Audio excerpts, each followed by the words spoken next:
Ladies and gentlemen, boys and girls, children of all ages, hello and welcome to the hottest show on YouTube and relatively frankly, in all the world, right here on YouTube and every podcasting platform. We are back with another episode of The Welch Report with me, Jean-Luc Welch. That's right, make some noise, clap it up, get excited wherever you are. We are back with another action-packed episode for you today, man. We got so much to talk about in the world of boxing and in the MMA, in the NBA, as we always do on this show. We got Tyson Fury questions about his biggest weakness in this fight, and it may not be inside of the ring. And is he in real trouble going up against Usyk on December 21st? As well as we got some stuff to talk about with Tank and the call-out speculation of who he's going to call out after the Lamont Roach fight, if he even makes it that far. Is there an opponent that maybe we did not think about in this whole saga of Gervonta Tank Davis, as well as so much more on this show? We got some Suprise Stevenson we can talk about. We got some fights, Jaime Munguia. We got some news in the NBA with LeBron potentially being traded, him and Jimmy Butler. Who knows what's going to happen? But I tell you this, it's going to be exciting to break it all down right here on this show with you. And again, thank you for tuning in and thank you for listening. And please leave a like on the video, comment your thoughts and opinions. Subscribe to the channel and share the show with everybody that you know so we can keep on building up this empire. Oh yes, indeed, together. And again, before we even get started, we're available on every podcasting platform imaginable. You find it, or if we're not there, tell us and we'll get there. But we are there on Spotify, Apple Podcasts, and every major podcasting platform in the globe. Absolutely. But we're trying to build up this show, make it the best it can be, make it the best we can have for you to view in public. And hey, let's jump right into it. And also, sorry about the late time start. My goodness, I'm so sorry. My glasses were messing up, but I thought I wasn't going to be able to see. Had some dire straits going on. Got the stuff fixed. Looking all well and good. Looking fine and dandy. Can finally see clearly what y'all are saying. And we're good to go. So without further ado, let's jump right into the action with the first order of business, boxing. And also, since we're talking about boxing, it is time to step into the ring. That's right. Hey, ring the bell. Let's get it started, shall we? Round one of this show going underway. We got a lot to discuss, as with Tyson Fury. And again, leave your comments in the chat below. We got it working now again, so we can, anybody, whatever you say, you can see it right up here and shoot. Tyson Fury versus Usyk, the highly anticipated matchup on December 21st. We have a lot to discuss, specifically with the biggest weakness of Tyson Fury and whether or not it will take effect in his vaunted rematch in this month. But let's see, we already got chats coming out the wazoo. Let's see what you got. Hey, yo, what's going on? What is it? Go Tough Puffs? Excuse me if I'm saying that wrong. We'll call you Tough for the time being. But hey, how you doing? Appreciate you joining on the show. Happy that you are here, joining in on the hottest show in all the globe. We about to touch on again Fury versus Usyk. But you say you got Usyk wins via KO this year. You think he's going to knock him out this time? Well, he very well may be. Now, granted, understand for anybody who's watching, we are going to have a full detailed breakdown of my prediction for this fight next week. That's right, Tuesday. Be right here. We're going to break down the entirety of Tyson Fury versus Usyk and give my full prediction of the rematch on Tuesday, so you don't want to miss that, absolutely. And so, but right now, we're going to give you a little bit of tease, a little bit of a preview as one of the biggest glimpses into the problems of Tyson Fury. But let's see what you got to say. Tyson Fury is a super heavyweight and a bully. Yes, he is. The weight that he has at his disposal makes him be able to bully the biggest of men in the division. Understandably so, using his size to his advantage. If he didn't, he would be stupid in not doing so. It's one of his biggest advantages, and here's why he's so tough to beat. Wait, let's see. Judges might cheat. Oh, now wait a minute. So you think judges may cheat and try to get a third fight out of this thing? Make it so that A, it's either A draw, or B, they give it to Fury outright if Fury does indeed not deserve it. If he doesn't win clean, potentially. Now, if he does get the KO in terms of Usyk, maybe that won't happen. Potentially, maybe so. And yeah, money does drive the industry. Money does drive boxing. We can't deny that the landscape of the sport is indeed corrupt. We get that completely. But if Usyk or Tyson Fury handles his business well, cards may not even be necessary in this fight. But potentially, but again, Again, we got so much to cover in a short amount of time. But again, thank you for tuning in and thank you for listening. My gosh, oh yeah, tough. You really got some stuff to say. You want Ngannou Wilder next? Why do you see Wilder have a good fight against a good fighter? Before I even see Ngannou. At this point in time, he doesn't even worry about fighting Francis, though power on power, that would be incredible. Most likely, I would say, hey, Wilder would most likely knock out Ngannou, just because again that right hand is one of the best we've ever seen. Same punch that knocked him out against AJ Joshua. But even still, the boxing ability is still kind of wayward, still kind of iffy. Needs to look more at that if I want to see him actually be able to succeed. And all this. But again, we as much as I want to talk and conversate, we do have a show that we got to do. And trust me, there will be time. Stay around to the end of the show. There will be time to be able to go and discuss all of this in the championship rounds where you, the viewer and listener, have an opportunity to say whatever you want to say, and we touch on all the topics that you all want to talk about. But for now, got to stay back on track, and we got to get to the main point of the day, which is Tyson Fury versus Usyk. So I've teased it multiple times. Let's jump right into it right now. When it comes to Usyk versus Fury, we all know that, hey, we saw what happened the first time around. We saw the production and performance that Usyk brought, the highly contested and the highly close affair that was going about. We saw, indeed, hey, Usyk pulled it out. Usyk did what many people thought was impossible. Well, I was one of the few people that picked Usyk to win that fight with Tyson Fury. Everybody else was saying he was too big, too strong, too much of a force of nature in terms of Tyson Fury for Usyk to be able to beat. But lo and behold, the smallest of the biggest men, or the smallest of all, became the biggest of all in that fateful night and became the undisputed champion. Now, he's not undisputed because he gave the belt to the winner of Daniel Dubois versus AJ Joshua.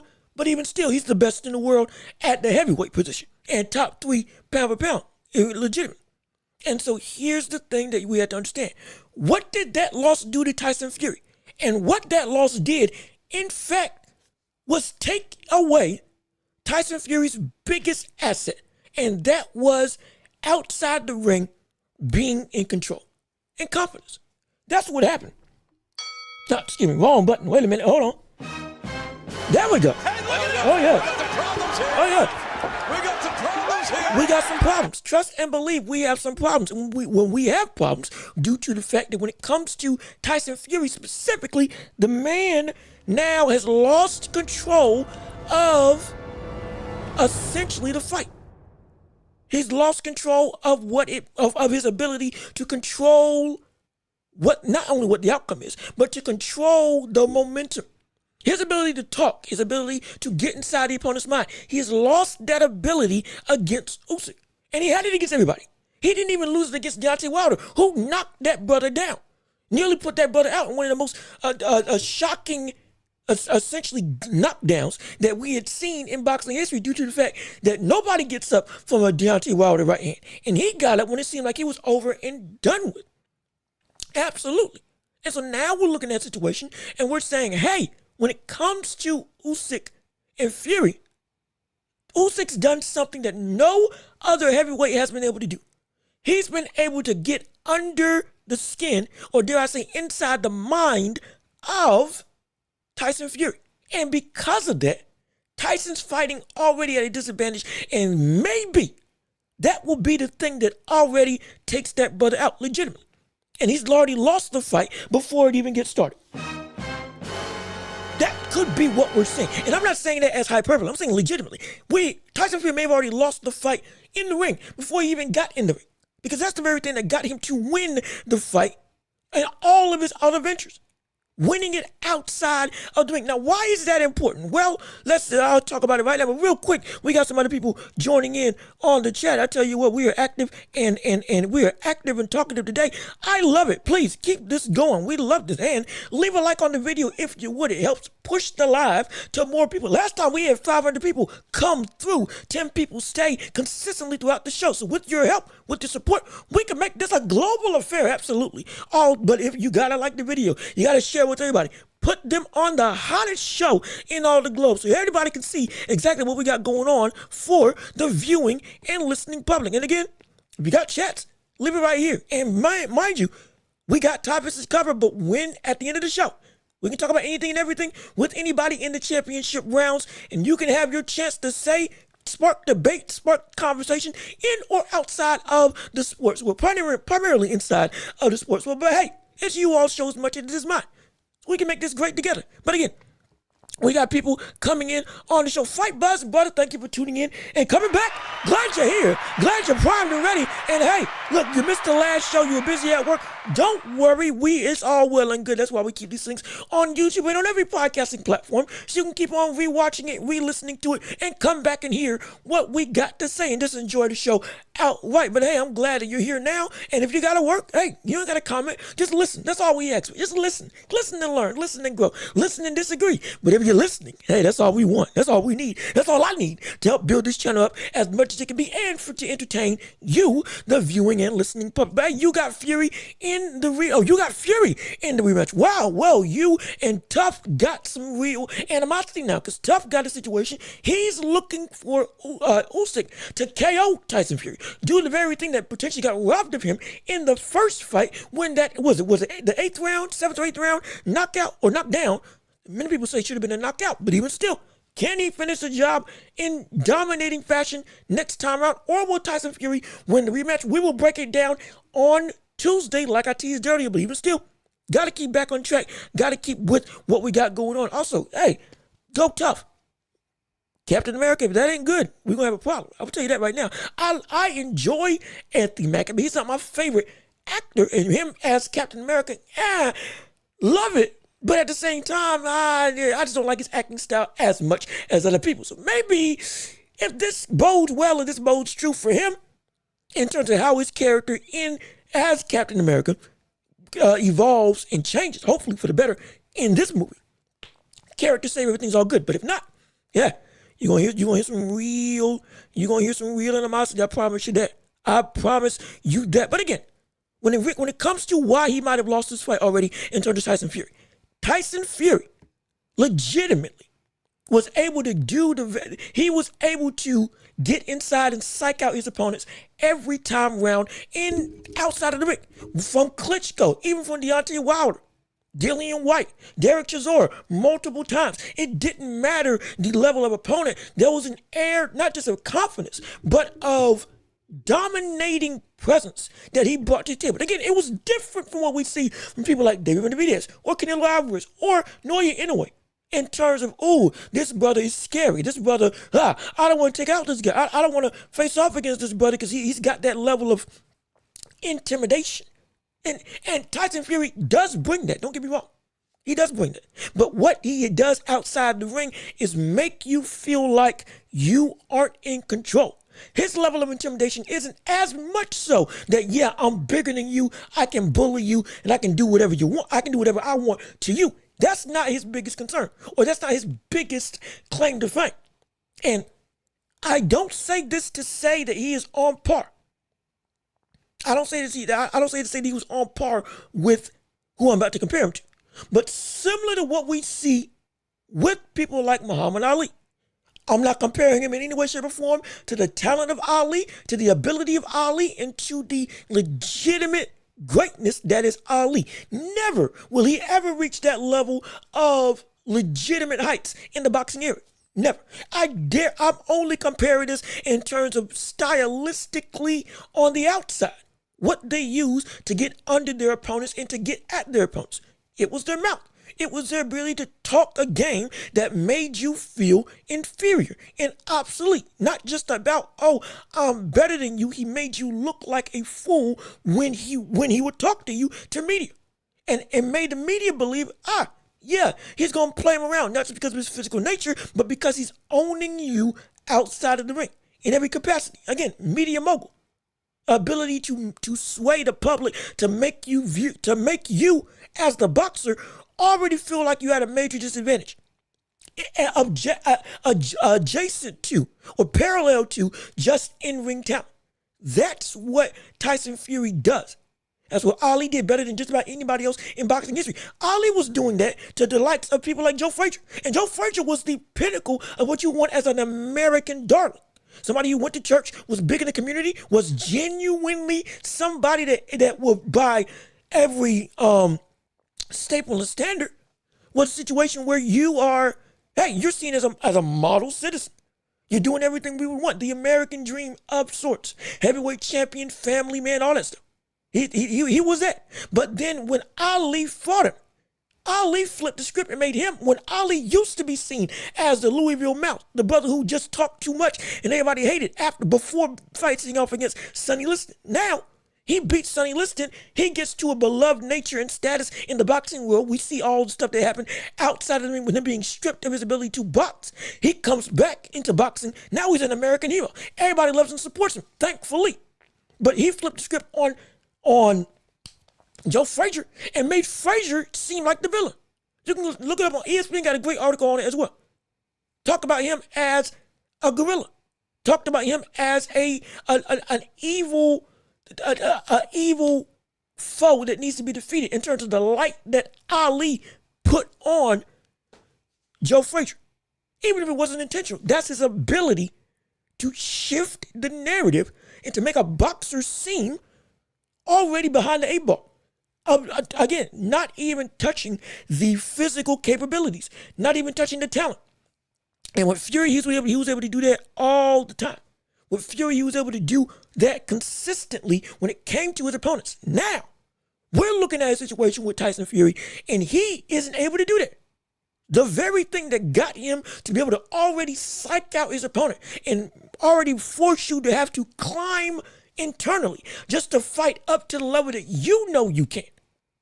Not even to reach Tyson Fury's level, but just to fight at the level that you know you're capable of. He already outside the ring bumps that ability down.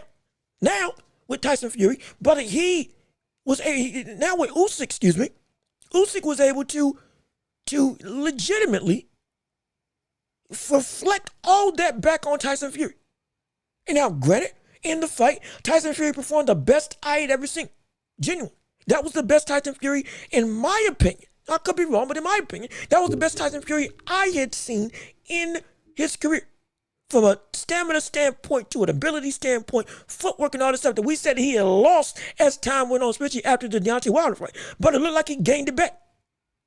Or at least as close to the fleet-footed footwork that he used to have in his physical prime.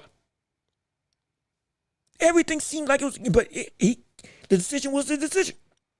Now, with him now having this loss and everything that he tried to do not working on Usyk, now it's a situation where outside of the ring, Usyk may just have broken Tyson Fury.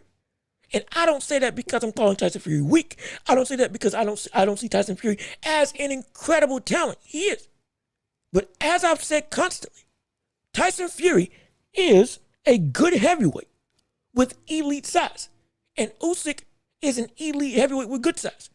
An elite heavyweight with good size always will be a good heavyweight with elite size, because the talent discrepancy is something that is it's the talent and the fundamentals and the technique can overcome that height and do things that even at your size, though you are again great, you can't match it. And with Usyk, he showed it, at least in the first fight. Is it a fluke? Was it a fluke? We'll have to see. But what we do know concretely, he found a way to do what everybody else couldn't do, which was elevate beyond what Tyson Fury's skill set was. At least in the eyes of the judges, which something nobody else was able to do. And to a degree, it's because that he was able to overcome Tyson Fury's biggest asset, which was his mouth, which was the ability to take the momentum back, take the onslaught of verbal abuse and reflect it back on him. Push the narrative of what you are, a middleweight, what were the other things? Called him a middleweight, called him a small guy, called him a bunch of names under the sun. Can't punch for nothing. It's essentially a fly on the wall that I'm a smack away. All that stuff that was normally used to be able to get in the minds of every one of his opponents.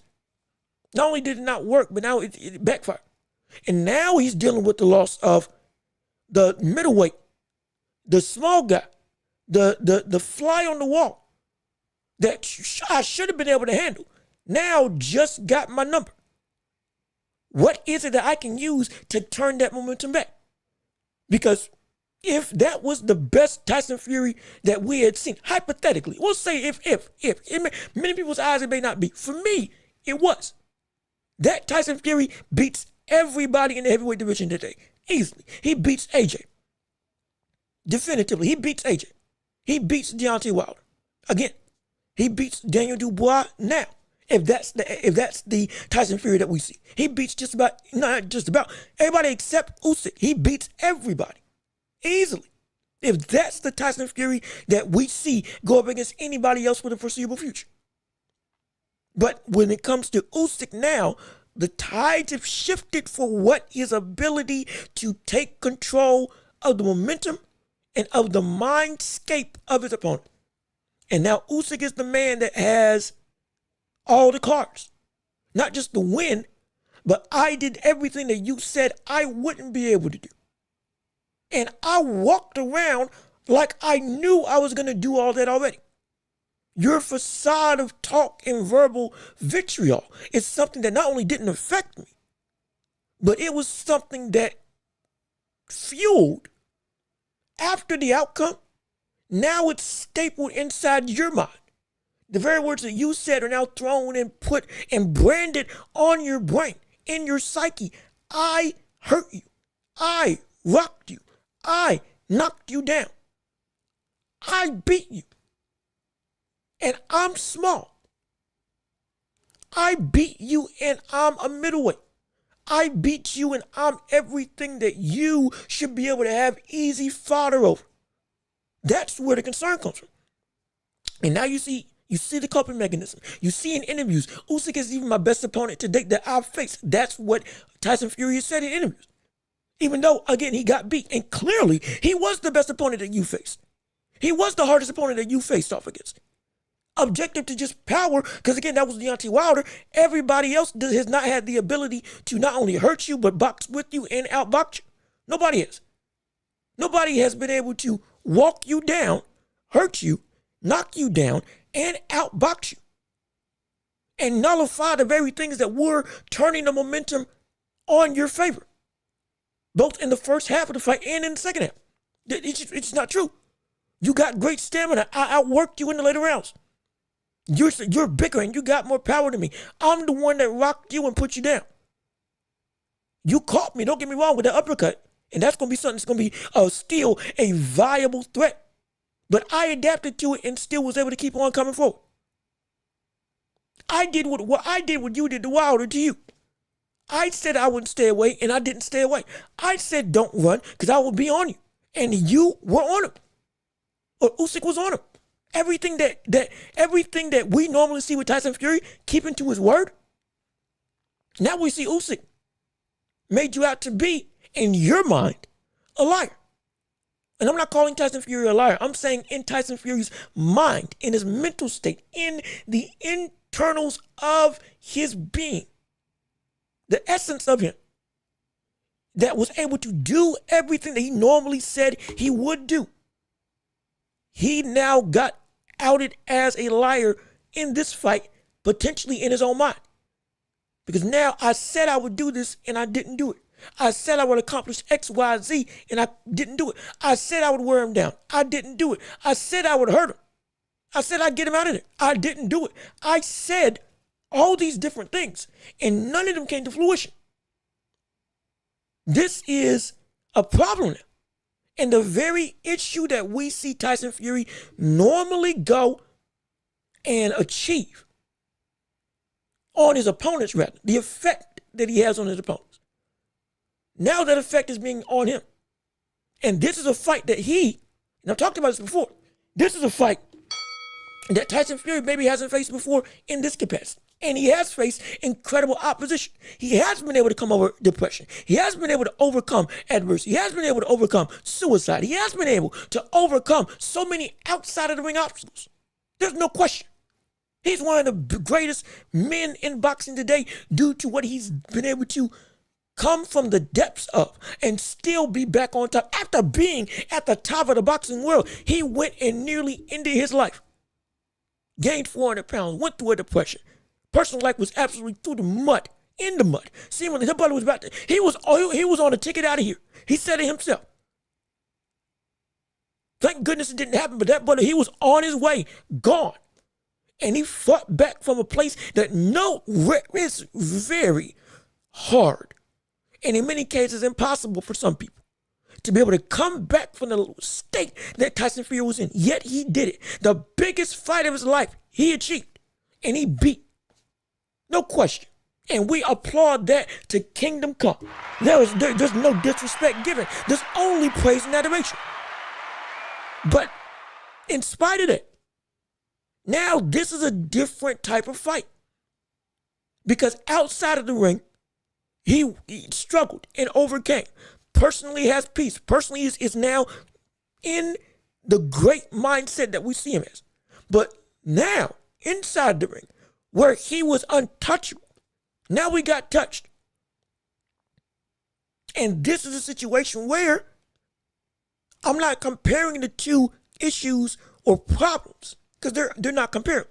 But the effect of the loss is different. This type of struggle is something he's never faced off against. He's never faced defeat. Let's be frank. He's been knocked down. He's been hurt. He's been punched by some of the greatest punchers in history, like Deontay Wilder. He's been cut. He's been through all that and came out on top. Never been beat before. Now that he has, there's a real situation where this is a new type of energy he's got to fight through. And what that energy does affects what his confidence is. And his confidence, which is one of the biggest things that makes him so great inside the ring, that may be something that, while, again, all of it's speculation, at least from this point on, it's speculation. But if you look at his interviews, you look at the conversation, you look at how he's going about the loss. In some situations, not acknowledging it, in some cases saying that it was a fluke, some cases saying that Usyk, again, isn't the best opponent. All these things going through Tyson Fury and coming out of Tyson Fury now after the loss. The confidence that we normally associate with Tyson Fury is no longer the confidence that we see from the Gypsy King. It's not the same. And because it's not the same, I'm not saying that it's over. No, never.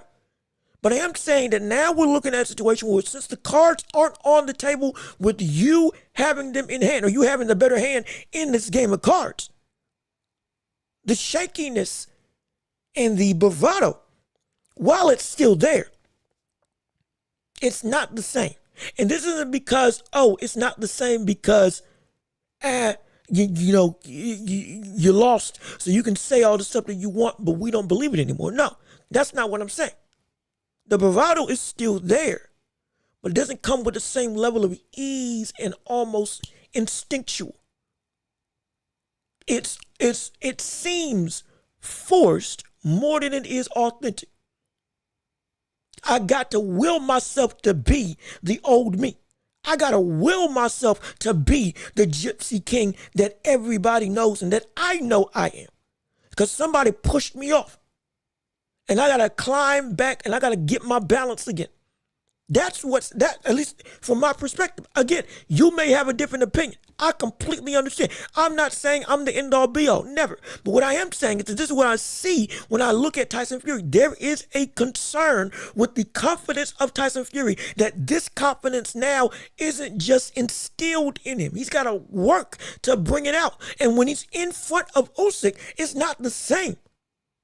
You see, even in the draw with Wilder, you saw how he was talking when he nearly got knocked out and somehow came up like the Undertaker. We were all saying, wait a minute. Oh my gosh. At that point in time, that was his biggest test. In the rematch, it seemed exactly like the Tyson Fury that we all knew. Now I'm saying that when it comes to Tyson Fury, it's still there, but he's got to work to bring it out. If you see the legitimate, if you see him in front of Usyk, if you see him in press conferences with Usyk, if you see him interacting with Usyk, there is something that he is still struggling with internally, with the confidence in him versus this one guy. That's all. In the confidence from what I see. And that could be a very dangerous thing. That if he can't get back to the Tyson Fury that had the confidence of old, potentially, even with all the time that he has at his disposal, that's one of the biggest keys to make and to overcome big obstacles. It ain't just what you can do, but it's your instilled belief. It's the unshakable ability to constantly believe in yourself at an all-time high, at all times. It's hard. It definitely is hard. But it's a moniker that makes greats great. And Tyson Fury is great. Don't get me wrong. But just against this one guy, I see a chink in the armor that is normally infallible, unshakable. And if that happens, and in the build-up and all this, we keep seeing those glimpses of potentially, in terms of internally with Tyson Fury, the confidence that we normally are used to, it not being as solid. Even if he gets better, it may not be enough due to the fact that the confidence to utilize everything that he may have learned to adapt, it may not be there because the stopgap or the obstacle of this guy got me. He can potentially get me again. It may be something that still lingers. And it may be something that shakes him to the point that even when he wants to do his best, because he still has that shaky ground that he's walking on with this Terminator-like figure, this hitman assassin in Usyk, from the way he dresses now to the way, again, everything that Tyson Fury did to all of his opponents is getting done to him. He's never been experienced this before. This is something that, because it's unfettered territory, unknown territory, new ground for Tyson Fury. We're looking at a man. We're not saying that he's done. We're not saying it's over. We're not saying that this is a situation where, okay, Tyson Fury just going to walk in and be nothing. No. He could very well get the knockout. He could very well get the victory. He could very well win the rematch. But the issue is with this topic, on this facet, we're looking at a Tyson Fury that isn't as unshakable. And with that being the case, will this affect him inside the ring? And I think it may be. I think it might. And it's not, again, I'm not calling him weak. And this is just my opinion. You could have a completely different one. I completely understand. But from what I see, this is what I have a very strong concern about when it comes to Tyson Fury. And if that doesn't shift or change externally, when I watch him in interviews, when I watch the body language face to face with Usyk, when I watch him when Usyk is in the vicinity, there may be some concern. That's all. Again, we'll break down the fight next week. Don't get it twisted. Absolutely. But as of right now, one thing that you just need to look out for. Usyk's playing the game that Tyson Fury mastered. And Tyson Fury is losing that game. And because he's losing that game, with the added issue, I lost against this guy. And everything I did, dressing up as characters. He dressed up as Batman. Usyk dressed up as Hitman 47 from the game Hitman. Or excuse me, Agent 47 from the game Hitman. Love that game. Good, phenomenal game. Incredible. If you ain't played it, play it. If you ain't into video games, get into it. You'll love it. But the point is, everything that we see that were staples of Fury are now used by Usyk on Fury. And Fury isn't doing or isn't showing the things that normally made us say, oh yeah, Tyson Fury, he's here. It's maybe it's just me. And I'm not trying to speculate or give any bad or just jump the gun. We keep it real on this show. We don't do sparked up conspiracy theories. We don't do legitimate, just overblown hot takes. No. This is real. And because it's real, Tyson Fury can win. Don't get me wrong. But major part of it isn't just inside the ring skill set. Major part of it is outside the ring. How confident are you? And do you still have what made you you inside of you? Is it still unshakable? Has it been reinforced? Or is it something where now, like with Deontay Wilder, he can't pull the trigger anymore? It's something where now, like with other fighters like Joe Joyce, that he got knocked down. Knocked down and knocked out. And now, the chin's never the same. And part of the chin is the mental state of, I'm going to rock through whatever somebody brings my way. There is something that legitimately can shake up a fighter. Sometimes we don't know what it is. Sometimes we see it clear as day. And this is the crossroads that Tyson Fury's in. If it happens and he gets back to that same bravado, that same outright confidence, okay, we're fine. We're gone. But something, just when I watch him and when I see him, something feels amiss when it comes to the internal solid foundation that we know Tyson Fury has had against every other opponent that he's faced. Regardless of a draw, regardless of how close it was, regardless of anything. Now, with the loss, if this wasn't the case and I wasn't seeing it, I wouldn't be saying it. But I have to say it. There's something. It's almost like there's something that Tyson Fury is searching for to get back on stable ground of, yeah, I got this guy's number. And he's not finding it. Again, at least for me. If he can, or if he just gets outright, yeah, I'm good, I'm here, regardless of what anybody says, I'll call it, absolutely. But right now, I just don't see it. I just can't, for me, at this current point in time, I just don't see it right now. And it could be a factor as the fight gets closer and closer up until, inevitably, the fight actively happens. But again, let's see. So you say Usyk was dominating, Fight Bud, you say Usyk was dominating the first fight. It was also a split decision. That means it was close. Indeed, it was close. There's no question. It was one of the best fights in the heavyweight division today. Phenomenal. One of the best undisputed fights anybody will see. Regardless of the bear. It was phenomenal. It was incredibly close. Now, I feel that it was deserved that Usyk won. If you feel Tyson Fury won, hey, okay, fine. You're not going to, again, close or fair, incredibly close fight. Completely understand. I could make arguments as well as you, but I feel that was the right decision. I think Usyk won, and I think it was the proper victory. Especially when those later rounds came about and the adapting to the uppercut that was indeed hurting him and piling on the pressure, especially after that knockdown, and forcing Tyson Fury to really have to dig and fight and still winning those exchanges.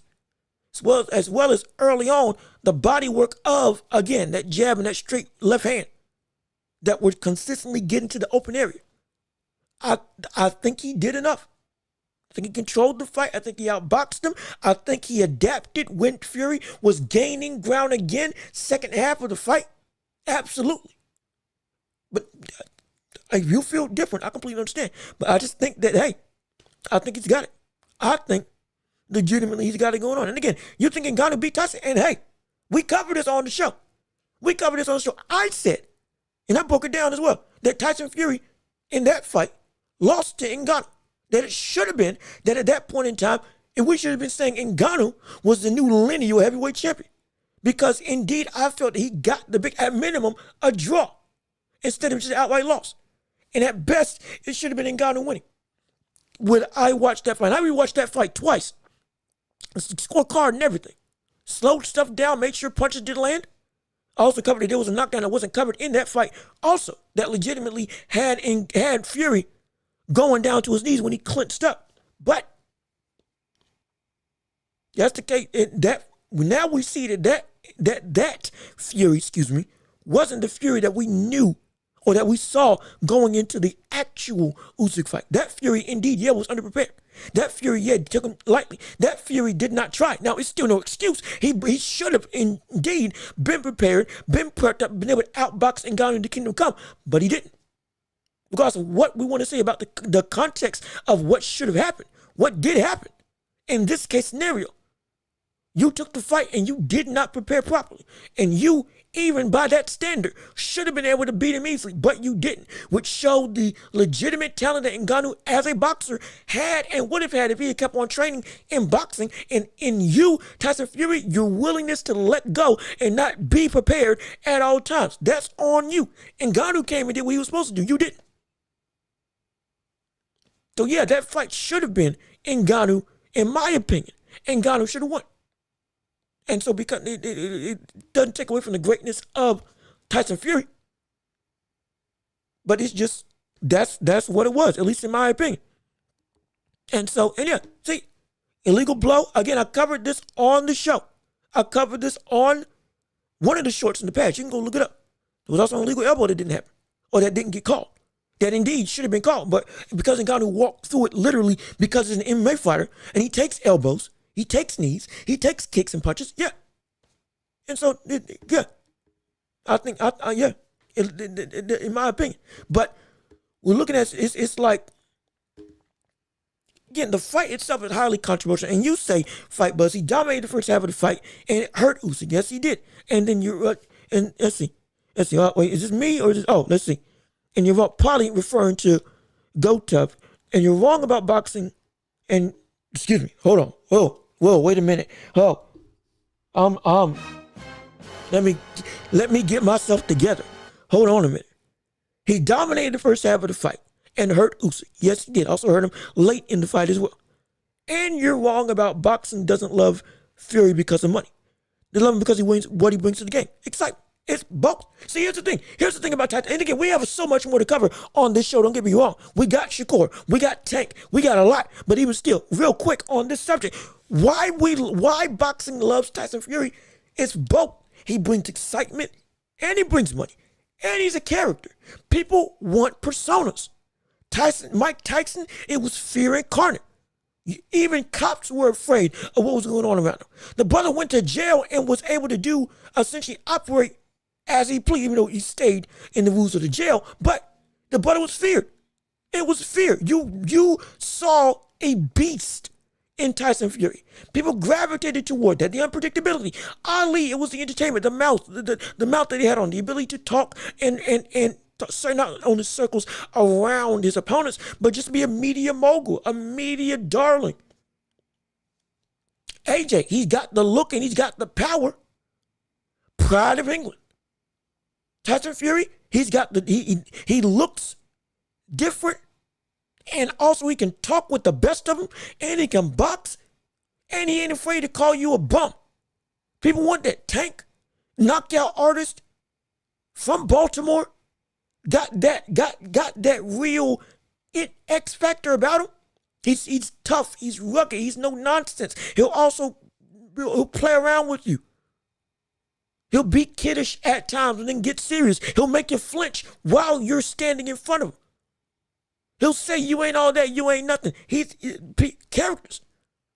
Characters are indeed what sell in the sport. That's what sells in boxing. That's what helps make the sport exciting. Sugar Ray Leonard, media darling, had the look, had the physique, had the ability to talk, was smooth, was clean, had everything going for him.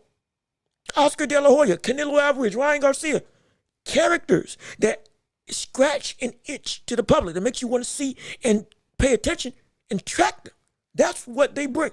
And with Tyson Fury, that's what he brings. People want to pay to see this guy. He's a 6'8", he ain't 6'9". He's more of a 6'8" to 6'6" spectacle. Minimum 6'7", 300. But the brother looks incredible in terms of from a spectacle standpoint. He ain't fit, but he'll still be able to box with the best of them, dance around the ring, talk to you, gloat and taunt while he's inside, while he's getting punched. He is an attraction, and he brings money, and he can back it up with talent as well. And he can fight going forward. He'll bully you. He'll knock you out. He'll outbox you and he'll dance all over you. He's got heart. There's so many things that make him marketable. That's what Tyson Fury brings to the table. Genuine. And you can call him a cheater. You can call him all these other names under the sun. The point is he sells because he is indeed one of the tops in the world. Not just from a talent perspective, from a marketing standpoint. People want to see this brother. They have to. He's literally too big to miss. And he's got the talent to take on anybody. Yeah. So the game loves him because of the money that he brings. Again, him and Usyk are getting $190 million reportedly for their purse. With Usyk getting, I believe, the majority this time round, and then Fury getting the lesser because of the result of the first fight. But the point being, he sells. But plain and simple, the brother sells. And because he sells, everybody wants to see what goes on. Even if you're not a Tyson Fury fan. Yeah. The fact of the matter is the fact of the matter. The brother is indeed a spectacle. Everybody, regardless of whether you love him or hate him, everybody wants to see. Everybody wants to see him. He sold out against Dillian White. He sold out for a fourth fight with Derek Chisora, a fight that nobody asked for. And people paid to go. So it is what it is. Genuinely, that's what it is. But again, we got more stuff to discuss on this show as we keep on moving through. And now talking about Gervonta Tank Davis. Oh yes, indeed. Oh yeah, yeah. We talk about Tank now. We have to. We still have more to cover, but we had to talk about Tank real quick because a thought crossed my mind about this fight with Lamont Roach. Most likely, yes, he's gonna win. Most likely, yes, he's gonna get it done, knock him out within 6 rounds. Ho hum, everything's all good. Whatever the case may be. But now when we're looking at this fight, we're seeing a situation where with Gervonta Tank Davis, after this fight, what indeed is going to happen? And who is going to be his opponent? And hey, Jay Will, brother, thanks for tuning in and listening to the show. We just had a whole diatribe about Tyson Fury and the confidence that he has, or potentially that he has lost, that he's looking to gain. You can go back and watch that absolutely. And trust me, it was a great conversation. But hey, brother, wait a minute. You didn't get a notification. Wait a minute. Sir, are you sure? Are you serious? You didn't get it? Well, if you didn't get it, my gosh. There may be a problem on my end. I thought I put it up. I thought I put out a community post. I thought I made it known. Maybe there's something going on with me. My gosh. Oh boy. Oh my. I don't want you missing what we got going on. Oh shoot. Oh Lord. Oh no. I'll get on that. I'll check and see what's going on. And we'll fix that right now. If there's something on me, I'll make sure that everybody gets to see what we got going on this show. And hey, look. But I'm glad you're here now because you stepped into a prime time because we got a major topic of Tank's next mystery opponent, who will be the call-out definitively, at least from my perspective. And we got some names and rumors, but hey, I'll tell you this right now. You're going to be surprised at what I got to say. And hey, you didn't get a notification? Oh boy. Oh, you weren't alerted on your phone? Huh, it's terrible. I don't know what's going on. I'll look into it. In fact, I'll do some tests right after the show. Make sure everybody can see what we got going on. Trust and believe. But hey, look. Hey, Zeus, brother. Hey, glad you're here. Glad you're back. Glad you're joining in on the show. And please, leave a like on the stream. Leave a like on what we got going on so that we can get this algorithm pushed to the stratosphere. Rather, get this live pushed to the stratosphere so everybody can tune in and listen. And we had some trouble with my glasses, my Malcolm X style, my Malcolm X glasses. I call that because of the style that they are. But hey, look, couldn't see. Was having some trouble. Wasn't gonna be able to read the chats and stuff. So had to get that cleaned up. Had to get that fixed. Now that we're here and we're live, buddy, you gonna like what we got to say. You gonna like what we got going on. But again, with Tank and this call-out fight. And let's see, J-Will, what you got to say? Tank and Shakur is the fight we all want and probably get. Tank versus Neverete next or something like now. Neverete, hey. We talked about Neverete versus Shakur last episode. Neverete versus Tank would be another incredible fight due to the unpredictable style of Neverete would indeed make him a very interesting prospect and a very interesting problem for Tank to be able to figure out as well as Shakur. But again, when it comes to talking about this fight, who is going to be the guy? And let's go through the names right now. We've got people like Neverete. We've got Shakur Stevenson. We've got potential call out with Lomachenko that could transpire. We have all these different names that are potentially on the docket. Maybe he tries to go after Abdullah Mason, following in the footsteps of Shakur Stevenson fighting Admiral Schofield, Kid Austin. There's a plethora of ways that this fight can go in terms of the aftermath of what we most likely will see will be a knockout. Most likely. But there is one in there, and this is something that may be a little incendiary. It may be a little out there, maybe a little bit jumping the shark per se. And it's something that we said wouldn't happen. But what if there's a name that we didn't think about that he may call out that legitimately could be a situation that it would be one of the bigger fights that we've seen in boxing. It would be something that people, even if it's in jest and in laughing, have talked about. It would be a fight that indeed would have people on the, at least sitting up and saying, wait a minute, what's going on? And that fight is, for me, and y'all may hate it, but it's something that we have to genuinely say. What if we see Gervonta Davis going up against Naoya Inoue? Genuine. It's something that is baffling. I get it. I can already hear, I feel your ire. I feel your disdain. But what if we see him call out Naoya Inoue and we see him try to make a mega fight with Inoue and Tank? Now, let's go through all the reasons that's bad. First and foremost, let's cut the mustard. Let's call it why it's bad.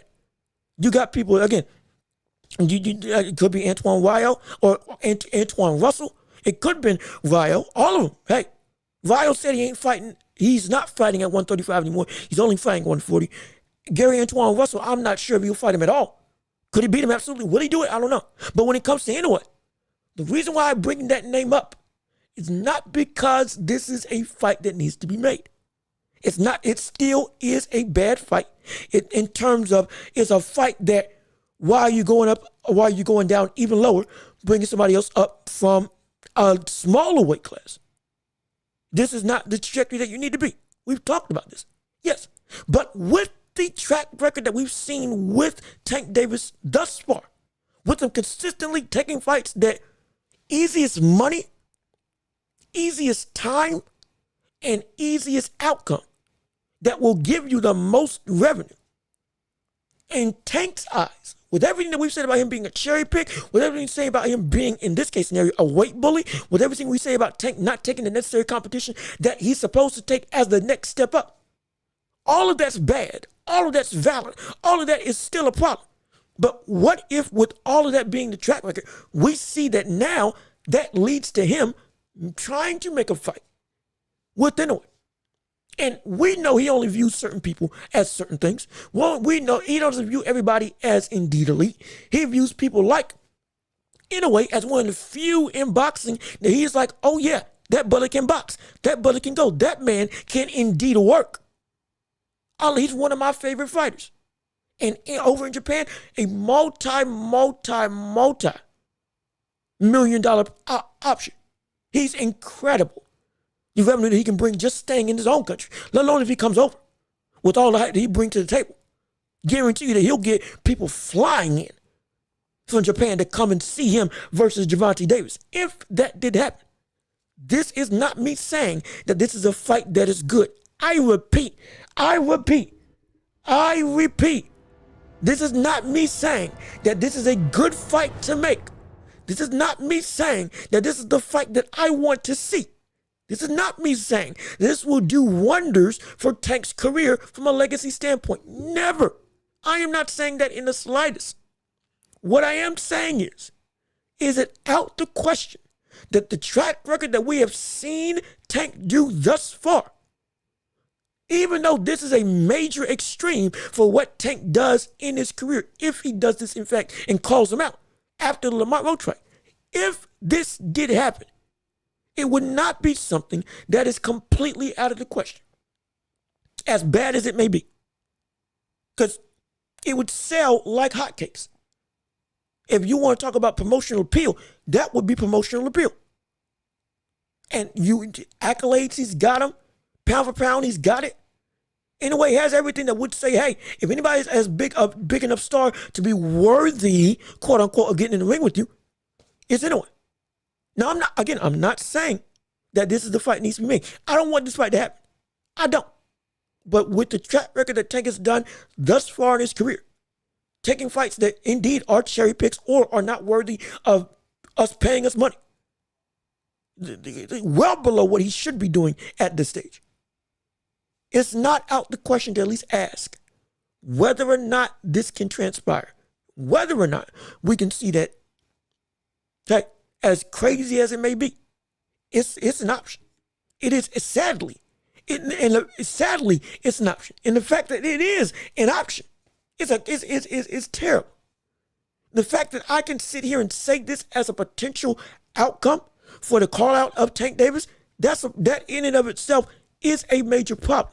That in and of itself is a travesty. That even the prospect of that is a notion that we can at least mention and not overlook. Genuine. I'm serious. And I hate it. But it's the truth. I truly do. But I just wanted to bring that to you all's attention. And think it's crazy? Understandable. Think it's horrible? Completely understandable. If you think it shouldn't happen, absolutely. I'm right there with you. It's just a matter of whether or not it is a opposition.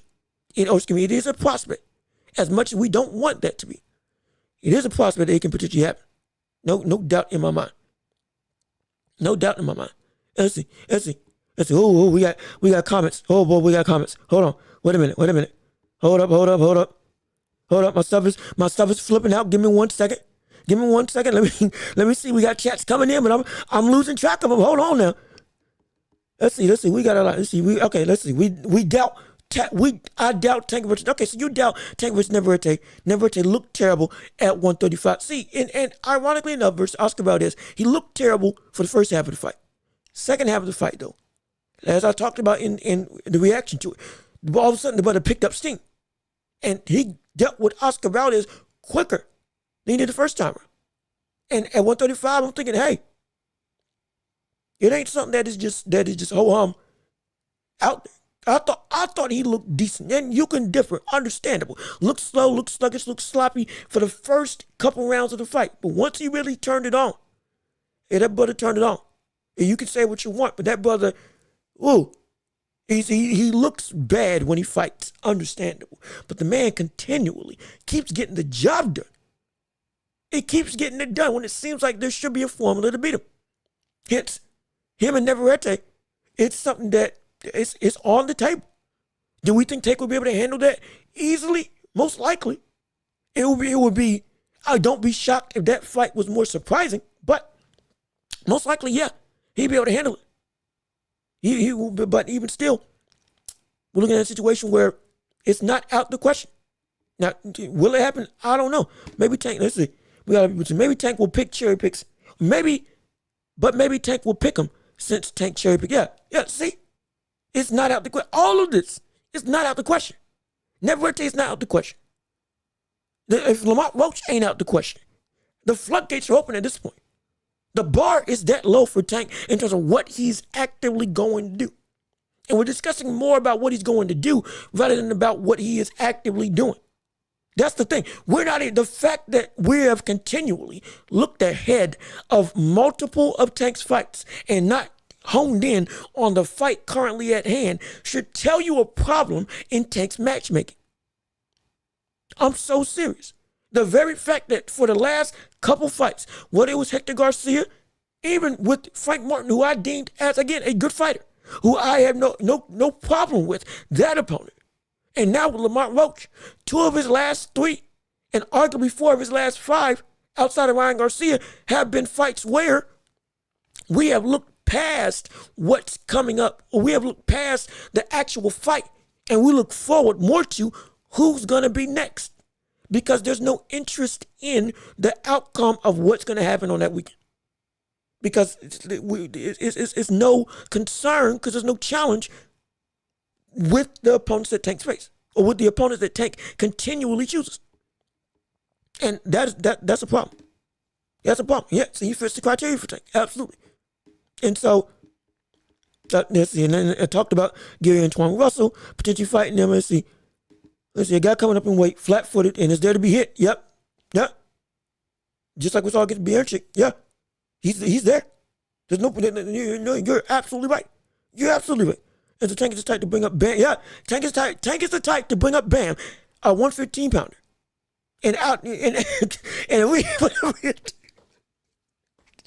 You talking about you put a rehydration clause on a brother who ain't even at 120, and you say you can't get above 119 potentially, and yet I'm here to, and we'll do a catch, and then not even a catch, but just straight up rehydration, and then I'm fighting at 135, and you can't even get up to 130.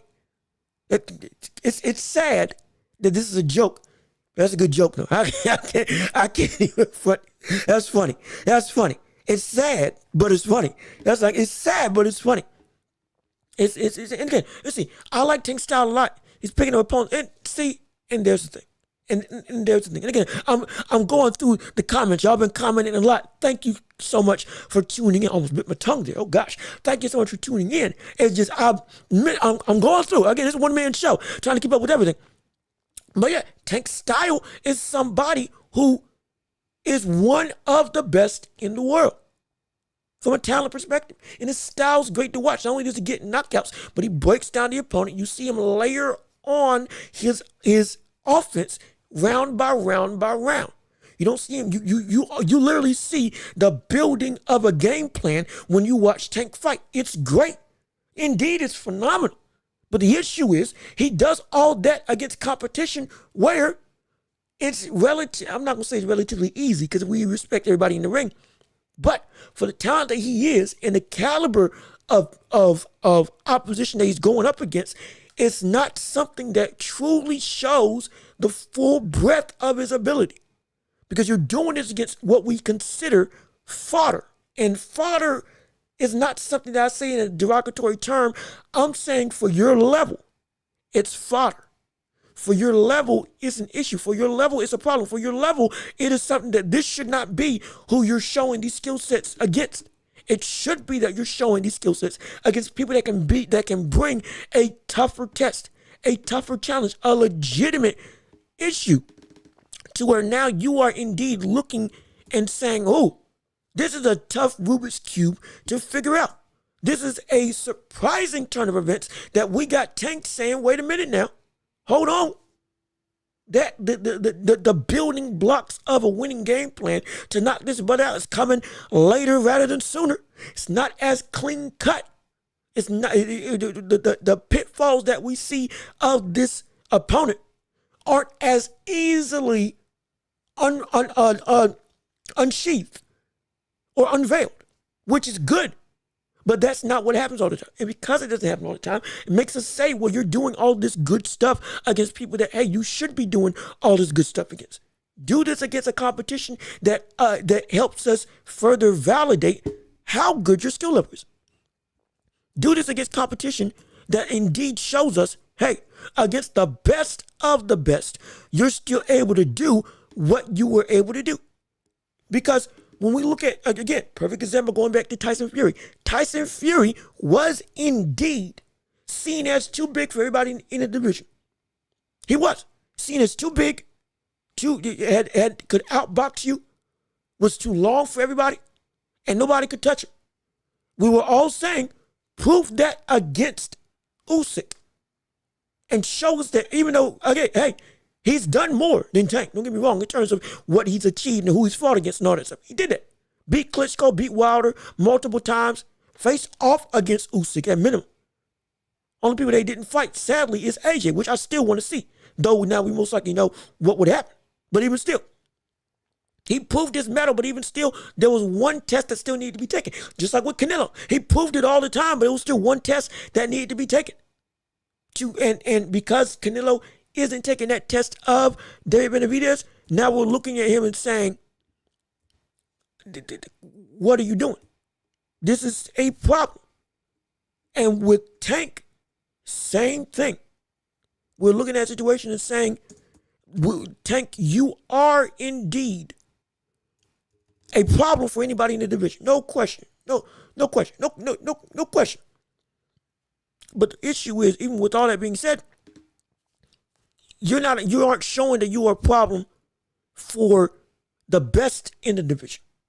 You haven't proved it inside, so all we can go off of is speculative. Now, we're confident in our speculation, but the speculation still ain't proven. And for this long, it's not proven. Well, at that point, what the world? That's all I can say. At that point, what in the world is going on and why? Oh, indeed, why? Is that you're wasting our time instead of just proving what you are. You do that, and hey, league's better. League's better. Oh boy. Okay, we got. Let's see. I got. We got. Oh gosh. Oh, what happened? Oh no. Hold on, ladies and gentlemen. Hold on. Wait a minute. Hold up. I feel like an auctioneer. Hold on. Wait here. We got more questions. Somebody asked about fighting. Oh, that's a good one. Shoot. Here we go. We got a couple. Who's your fighter? Who's my fighter of the year? As well as I got Usyk winning again and being fighter of the year 2024. Who's my? So we got two questions. You got, or one statement, one question. So you got Usyk winning again, and then you got him being fighter of the year. Who's my fighter of the year right now? That's a good question. That's a very, oh boy, that's a good question. Shoot. Golly. There's been so much shakeup in the boxing landscape. What? Well, first, let's answer your thing, or let's comment on your thing. You got Usyk winning. I got Usyk winning in the rematch as well. And I think it's going to be, might be, again, preview for Tuesday. It might be even more dominant, or at least more clean cut than the first fight round, potentially. We'll get to why next week. But my fight of the year, ooh, you know what? Usyk, it's either Usyk, Terrence Crawford from moving up to 154 to fight Madrimov, or, and people may not agree, but would it be out the question to say Daniel Dubois? Would it be out the question to say Daniel Dubois? Genuinely. And I want to hear from you. Would it be out the question to say Daniel Dubois? Because when it comes to what we saw Daniel Dubois eclipse into and ultimately turn into to be able to capture the heavyweight title after beating Philip Hergovich. Was that this year too? Let me make sure I got this right. Dubois versus... Yeah, that was in June. Wait a minute. Hold on. Dubois versus Hergovich was in June. Dubois versus... It might. I'm not gonna lie. If you got Usyk, I ain't got no problem. But ooh, it was he. Understand?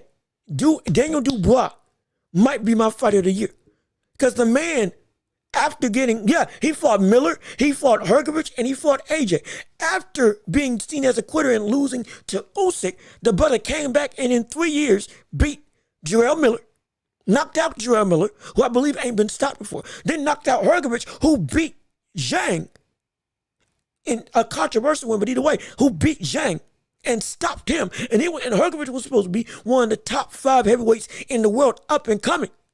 Stopped him within 6 rounds, I believe. And then goes and knocks out Anthony Joshua, who had from, if you have been tracking this show and tracking this channel, we have been tracking every fight of AJ, looking at the steps to rebuild who AJ is, culminating with Francis Ngannou. And then he knocks him out like clean, flush. I'm talking about knocking him out unlike what we saw even Ruiz do. We didn't see Ruiz cold hard knock that brother down. Like we didn't see him cold hard one shot kill him after dominating. And it wasn't a swing thing of AJ dominating the first 3 rounds, getting a KD on Ruiz, and then Ruiz coming back with an improbable shot, and then inevitably, boom, going to work. It was a complete domination from one end of the spectrum to another when it was seen that AJ had every shot in the world essentially not to lose. Let's be frank. Nobody was saying, I wasn't even saying that Dubois had the ability to beat him. I wasn't, because I didn't believe it, though I had seen him change and evolve. But now, with this and doing the improbable, and all of a sudden being like, this is a completely different man, yeah, I might have to pick Dubois as my fighter of the year. Because the story and objective to the story, strictly just the talent that he beat. and the scaling of going up, and in within a year becoming heavyweight champion after fighting 3 times a year, more than many fighters do consistently. On cards that were backed by Saudi Arabia, which has been continually killers every single time. Literally, he's been up against some of the best matchups in boxing. In terms of talent for talent, they've either been at his level or above his level and looking to go and move up in their own respects. Every fight was a major fight with Daniel Dubois. Every fight was a make-or-break fight with Daniel Dubois. And he conquered it. He conquered them all. So I'm not saying, shoot, he's at least one of my front runners at minimum. If it ain't Usyk, it might just be Daniel Dubois. It might just be Daniel Dubois. Unless he trainer of the year though, yeah, probably Robert Garcia. Probably that's in the bag. Robert Garcia is probably gonna be trainer of the year. I have no question in my mind. Unless something shock happens, and all of a sudden somebody unless somebody with a trainer in a month goes on a 5-fight win streak from now until the end of December and just cleans house and does some improbable stuff, which ain't gonna happen. Yeah, most likely Robert Garcia is he's it. Most likely he's it. And yeah, and Usyk first undisputed champion since Lennox Lewis 25 years ago. Oh, 25 plus arguably, at least on the dot, and going possible 2-0 against Fury, and he's looking like and solidifying his best, most likely, that he's going to be the best of this era if he achieves this. Hey, that's going to be tough. It's going to be tough to argue against him. It really is. Now, depending on that outcome, probably going to be, it's probably going to be Dubois from my vantage point. But again, it's up in the air. In fact, who said it? Fight of the year. Fight Buzz, you said it perfectly. Fighter of the year, it's up in the air for anybody. Anybody can get it. Depending on, most likely it's going to depend on the outcome of this fight. The outcome of Usyk versus Fury probably will determine who will be fighter of the year. And let's not forget, Inoue fought multiple times a year and then beat what was seen as essentially the Japanese killer in Louis Neary. Knocked him out at the Overcoming Adversity. And he's fought a couple times this year against top competition. He punched a brother in his back and he quit. Or excuse me, he punched a brother in his stomach and he felt it in his back and he quit. Like I've never, the only time I've seen something similar to that before it happened was when George Foreman punched, was it Muhammad Kwanzaa? I believe I'm saying his name right. If I'm saying his name wrong, please excuse me. But when he knocked out, or knocked down Kwanzaa in the back, and then knocked out another dude in the back by punching him in the back, and he didn't get up. I ain't never seen that before. That ridiculous. So there's conversations. But most likely, if Usyk wins against Fury, yeah, he's going to be, it would be hard to argue that he won't get Fighter of the Year. Indeed. And yeah, KO of the Year, yeah, most likely. I mean, shoot. That was insane. That was preposterous. Even with AJ being a chinny fighter, indeed, that was insane. Him getting cold, hard, flush, knocked out. Unequivocally. And we've had some good KOs this year. But most likely that might be in terms of a major type situation. The spectacle coupled with the grandeur of what the implications of that fight was and the way that it ended, yeah, that may be KO of the Year. Again, Dubois has an opportunity. If we see Usyk lose on December 21st, we could see him sweep the table. Fighter of the Year, KO of the Year, and potentially comeback Fighter of the Year with where his career was on the brink of versus him where it ended up to be. Oh my gosh. Yeah, it could be incredible. It indeed could be phenomenal. And hey, and I saw this.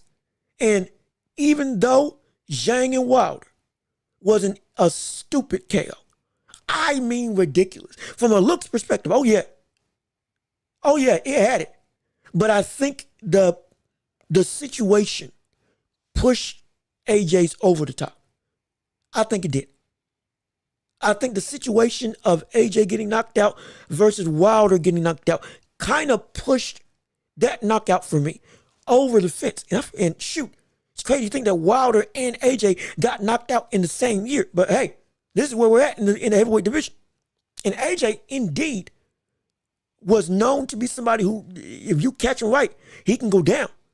Chinny, absolutely. But it's the grandeur of a rejuvenated AJ and a rejuvenated Dubois, who this was Dubois' biggest test and AJ's biggest test at that point in time, though he's had bigger in the past.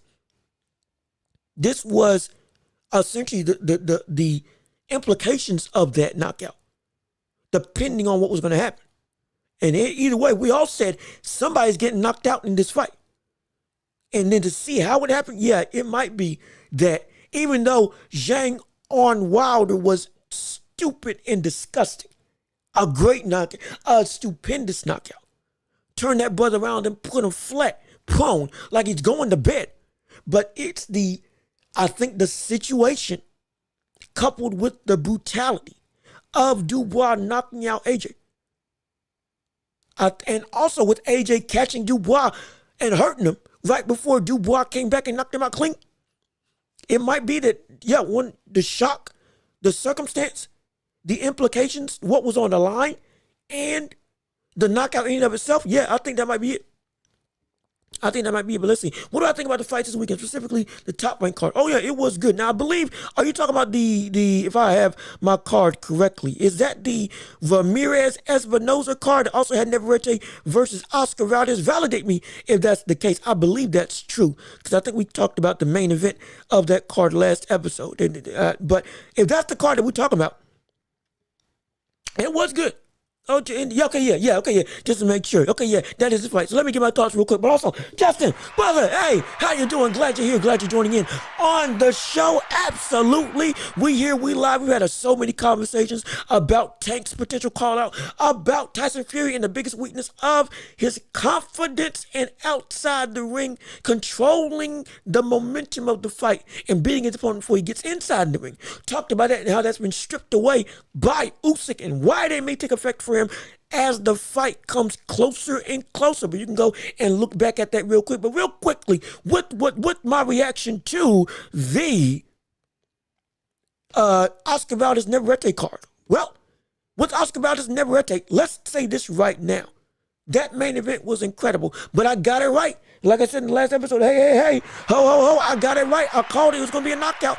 I said that we could see Navarrete end it outright, unlike in the last fight. And it was just a terrible matchup. It was George Foreman, Joe Frazier. That fight with Valdez and Navarrete, they're just built for one another, but more so, Navarrete is built to beat Oscar Valdez. The style, the length, the power. Oscar Valdez was tailor-made for somebody like Navarrete to beat. Just like in the first fight. And even though he made the adjustments, he threw that right hand more. He used the straight punches more. He got on the inside and was more aggressive. He met Navarrete when he was coming forward rather than trying to back up constantly and looking for the counter. But the issue is, even with all that being said, it just isn't enough. And he's bad built only for Navarrete. And Oscar Valdez is an incredible fighter. He is. There's no issue to take away from him. He is indeed incredible. It's just the fact that with Navarrete, he just can't beat him. There's just a hump that he's just not built to be able to get over that type of hump. He's not built to get over that type of style. It's a terrible matchup for him. Absolutely horrible. And then with the fight before that, that's where I didn't even get to cover the fight before that with Espinoza and I believe Ramirez. My gosh. Oh, wait a minute. Excuse me? You mean to tell me that after... You mean to tell me that after a fight that was indeed deemed as one of the fights of the year, an incredible display, that you quit? Genuinely, you quit? And I don't say that lightly. I mean, legitimately, he quit, and he said it was an elbow that landed on him. And I was trying to look for it. I really was. I think there may have been. Now, I will say, I'll give respect in this regard. There was some times when I believe it was it Espinoza that let me see, let me pull up my notes on this fight real quick. Give me 1 second so I can give you all the proper breakdown.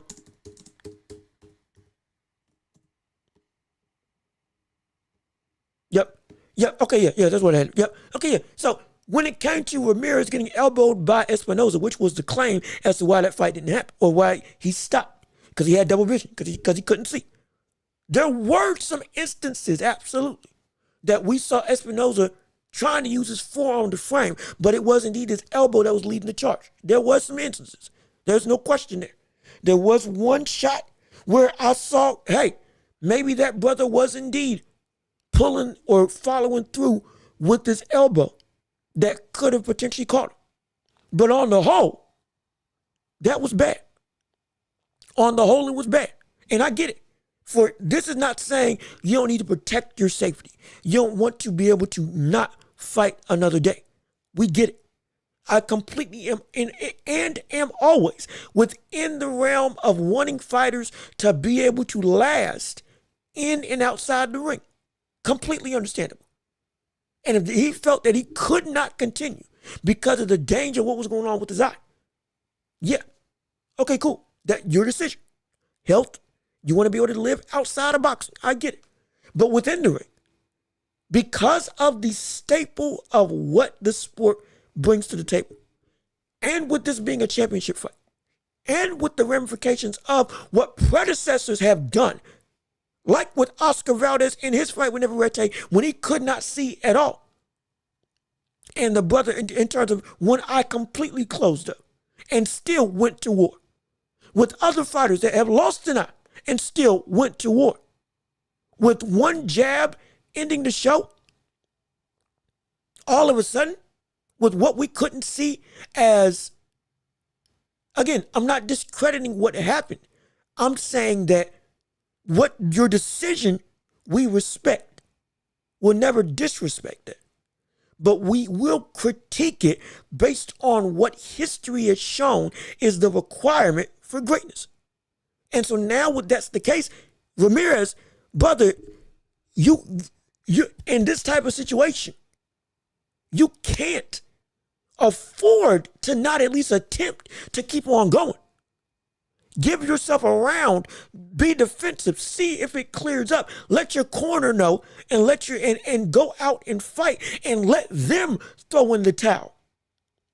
But if with the ramifications of what's going on, this is a situation where it's understandable of what you feel, but it's inexcusable of what needs to be done. And with what the war that you went through the first time around, and this all of a sudden takes you out, it begs the question, well, how bad did you really want it? Because if you really wanted to get back, you would have fought through it. Others have fought through worse than you. We just saw Christian, and we got to talk about Christian and Billy versus Jaime Munguia. Christian and Billy just went and Christian and Billy legitimately just went and fought against a Ukrainian, I believe, was it Derevchenko? Yeah, Derevchenko. And Derevchenko had his arm out of his socket for the whole second half of the fight and still kept going. Legitimately could not defend himself, and he finished the fight. And so there's a problem. There is a problem. We have to call it out like we see it. That is an issue. And with Ramirez, it's a problem. Major, major problem. And so, yeah, we respect it, absolutely, but in the grand scheme of things, we have to say, be healthy. Do what you got to do. But the critique is going to be the critique of other people did more and still could have been. Still they fought through, but you didn't. It's going to be held against you. Stock is dropping. Stock has dropped. Excuse me. Absolutely. But hey, Usyk versus Holyfield at heavyweight right now, Ooh.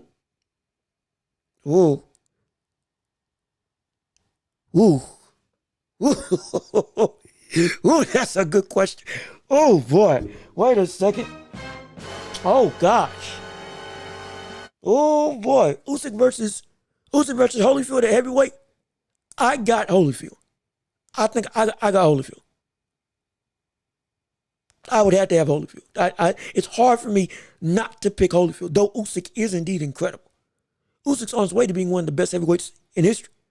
But I think Holyfield would take it. He can box with them.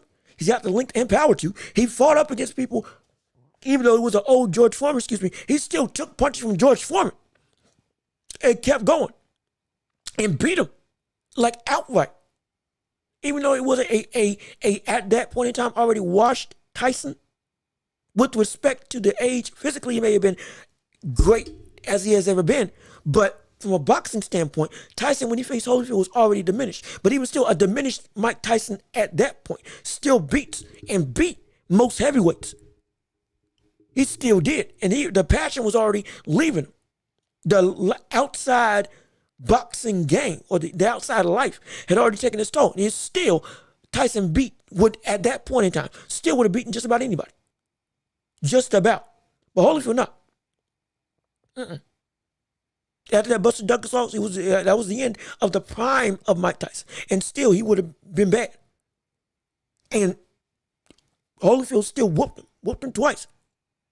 And Tyson's one of my favorite fighters. But yeah, Holyfield, it's hard for me not to pick him against Usyk. Stamina, gas tank, footwork, and also the punching ability. If you can go and knock down people like Riddick Bowe, and take punch from people like Riddick Bowe, and box with people like Riddick Bowe, yeah, you can take on Usyk. And you can beat Usyk. And I think he would.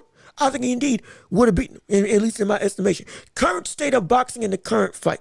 Let's see. Oh, excuse me. Oh, talking to Jay, well, my bad. Let's see. What's the one big fight you want to see in 2025? For me, it would be Inoue versus Junto at 122. A Japan super fight that will need 4 Tokyo Domes to hold all the people. If that happens. And again, we've talked about this before. For those of you who are just tuning in, thank you for joining in on the show. Tuning into the Welch Report. We still got so much more action to discuss. And again, we get ready to hit the championship rounds for whatever you all want to discuss. But this is great. This is good. This is phenomenal. When it comes to the greater landscape of boxing in next year, the one fight I want to see, if we can make it happen, again, hey, Holyfield, you having 2. Okay, understandable. Great. See, great minds think alike. And if you disagree, I completely understand. You can make an argument. I just think Holyfield would have won. But one big fight I would have, it's a tie. It's a tie. The one fight I would want, it's a tie for 2 fights. One of them is, yep, he said it right there, Canelo versus David Benavidez. That is probably the one fight I want desperately. In fact, forget it. It's not tied. That's probably the one fight I want and I need outright. And the next fight is probably either Inoue versus Junto or Tank versus Teofimo Lopez. Those are probably it's Canelo and Benavidez is indeed number 1. Canelo and Benavidez, that's the number 1 fight I got to see. I have to see it. And then tied for that is either Inoue versus Junto and Tank versus Teo. Those are I have to at this point. And here's the thing: the reason why, yeah, I've always wanted it. Absolutely, I've always wanted that fight, and I need that fight to happen now. But here's the thing: when it comes to Canelo versus Benavidez, I have said this multiple times, and it needs to be understood. And also, please leave a like on the stream so we can get more people involved. We can get more people in this conversation. Because trust and believe, it's going to be great. Everybody's going to want to tune in to what we got to say. Absolutely. No doubt in my mind. But even still, when it comes to Canelo and Benavidez, that fight has to happen, because if it doesn't happen, the more it doesn't happen, the more it becomes less competitive. That's right. I said it and I mean it. The more that fight doesn't happen, the more it becomes uncompetitive. Because I had said 2 years ago that Canelo versus Benavidez is a great fight. And I would say that at that point in time 2 years ago, I had Canelo favored, no question. But it was still, I couldn't wait to see it. Then last year, it was even closer. And at that point in time, hey, it's a 50-50 fight. Or more so 52-49 49 fight. Still in favoring Canelo, but it's incredibly tight. It's getting closer every single time that question gets asked and the fight doesn't happen. Now, this year, this is the last year that I can put them on even playing field with who beats who. Genuine. It's the last time I can do it. Because now with Canelo and David Benavidez, it is now a situation where Canelo has waited too long to confidently be seen as the out-and-out favorite. He is. Accomplishments and all, he's still Canelo. But with the Canelo that we've seen continue to slowly degrade in ability. It's not fast. He's still elite. He's still pound for pound. But he's getting the age is still taking some level of effect. Head movement that he used to use ain't being the same. The combination punches that he used to have is not as prevalent as it used to be. The certain skills that he has is not the same anymore. And with him, and hey, you just spoke my mind. You were getting ready to say what I'm about to say. With Benavidez now at 175. And maybe not moving back down if he's after this fight with David Morrell, even though he said that he's willing to and would do it. Now, let's paint the real picture. This is what can potentially happen.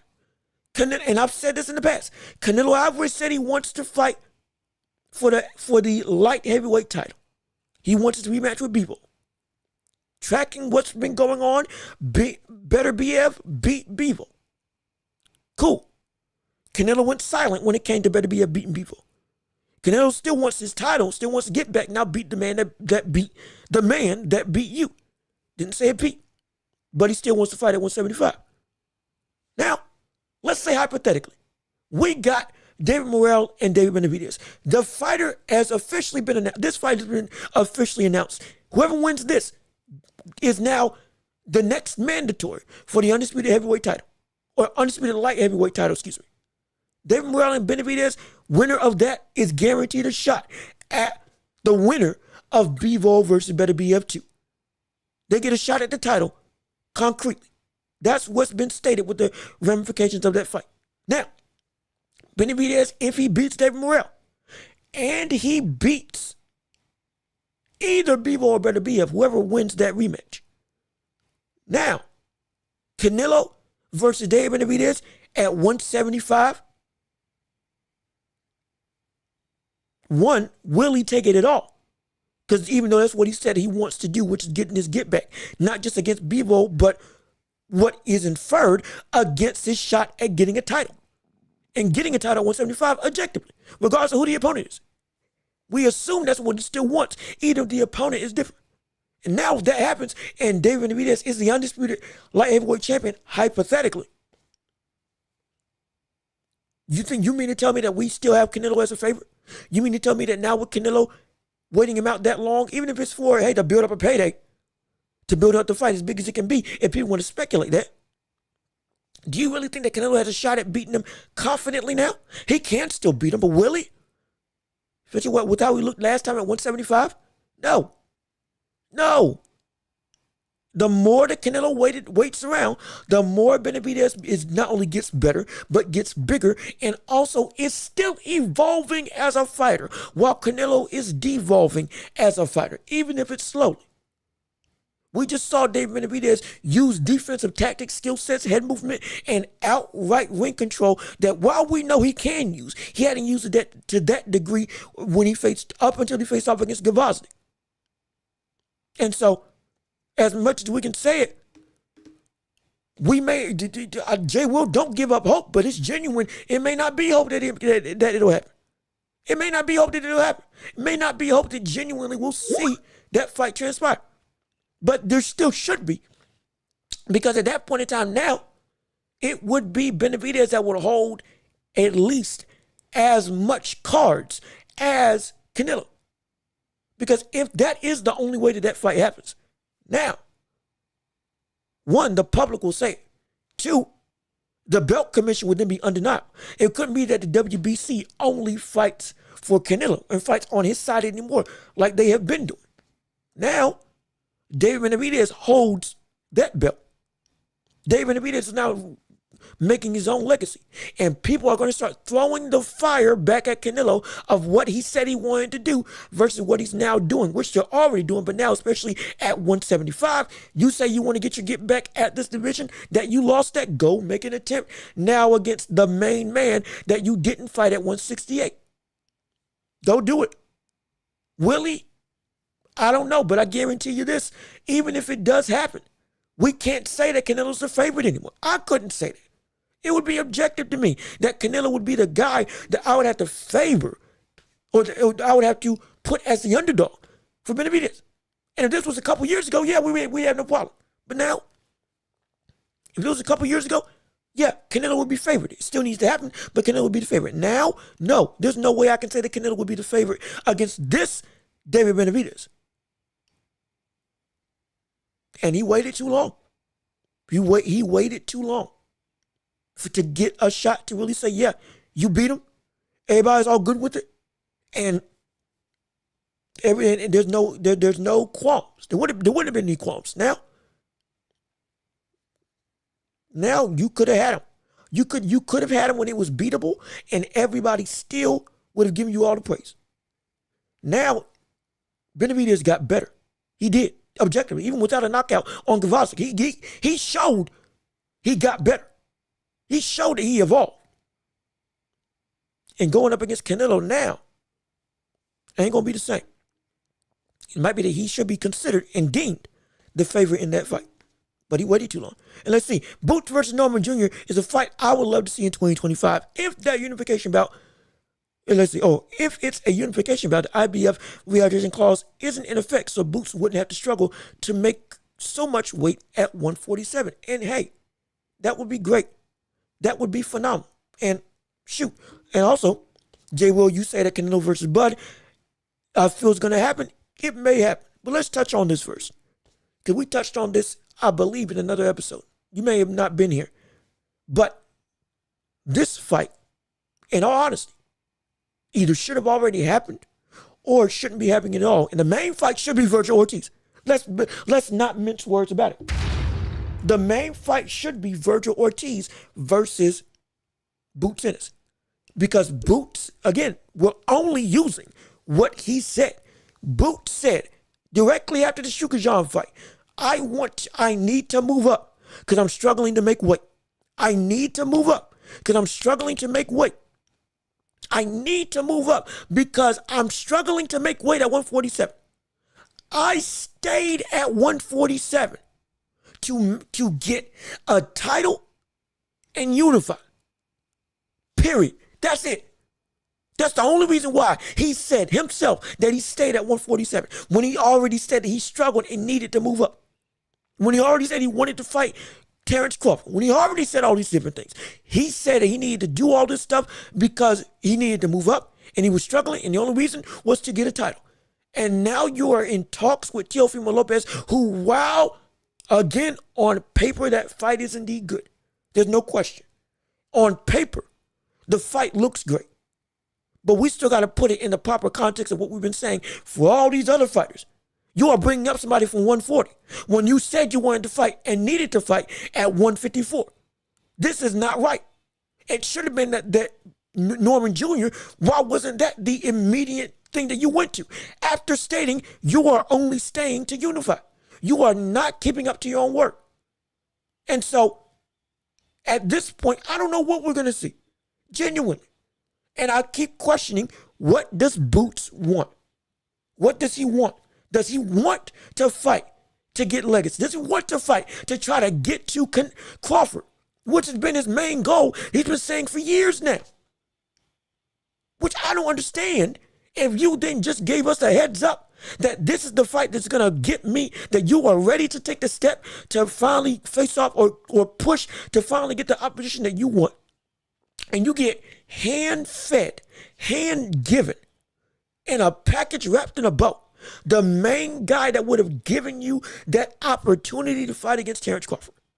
You beat Virgil Ortiz. There is no question who's next, and that's Terrence Crawford. There's none. There's none whatsoever. Because we don't know. We don't even know if that fight with Canelo and Crawford is going to happen in the first place. So you could put yourself right in the mix and say, "Give me Crawford now."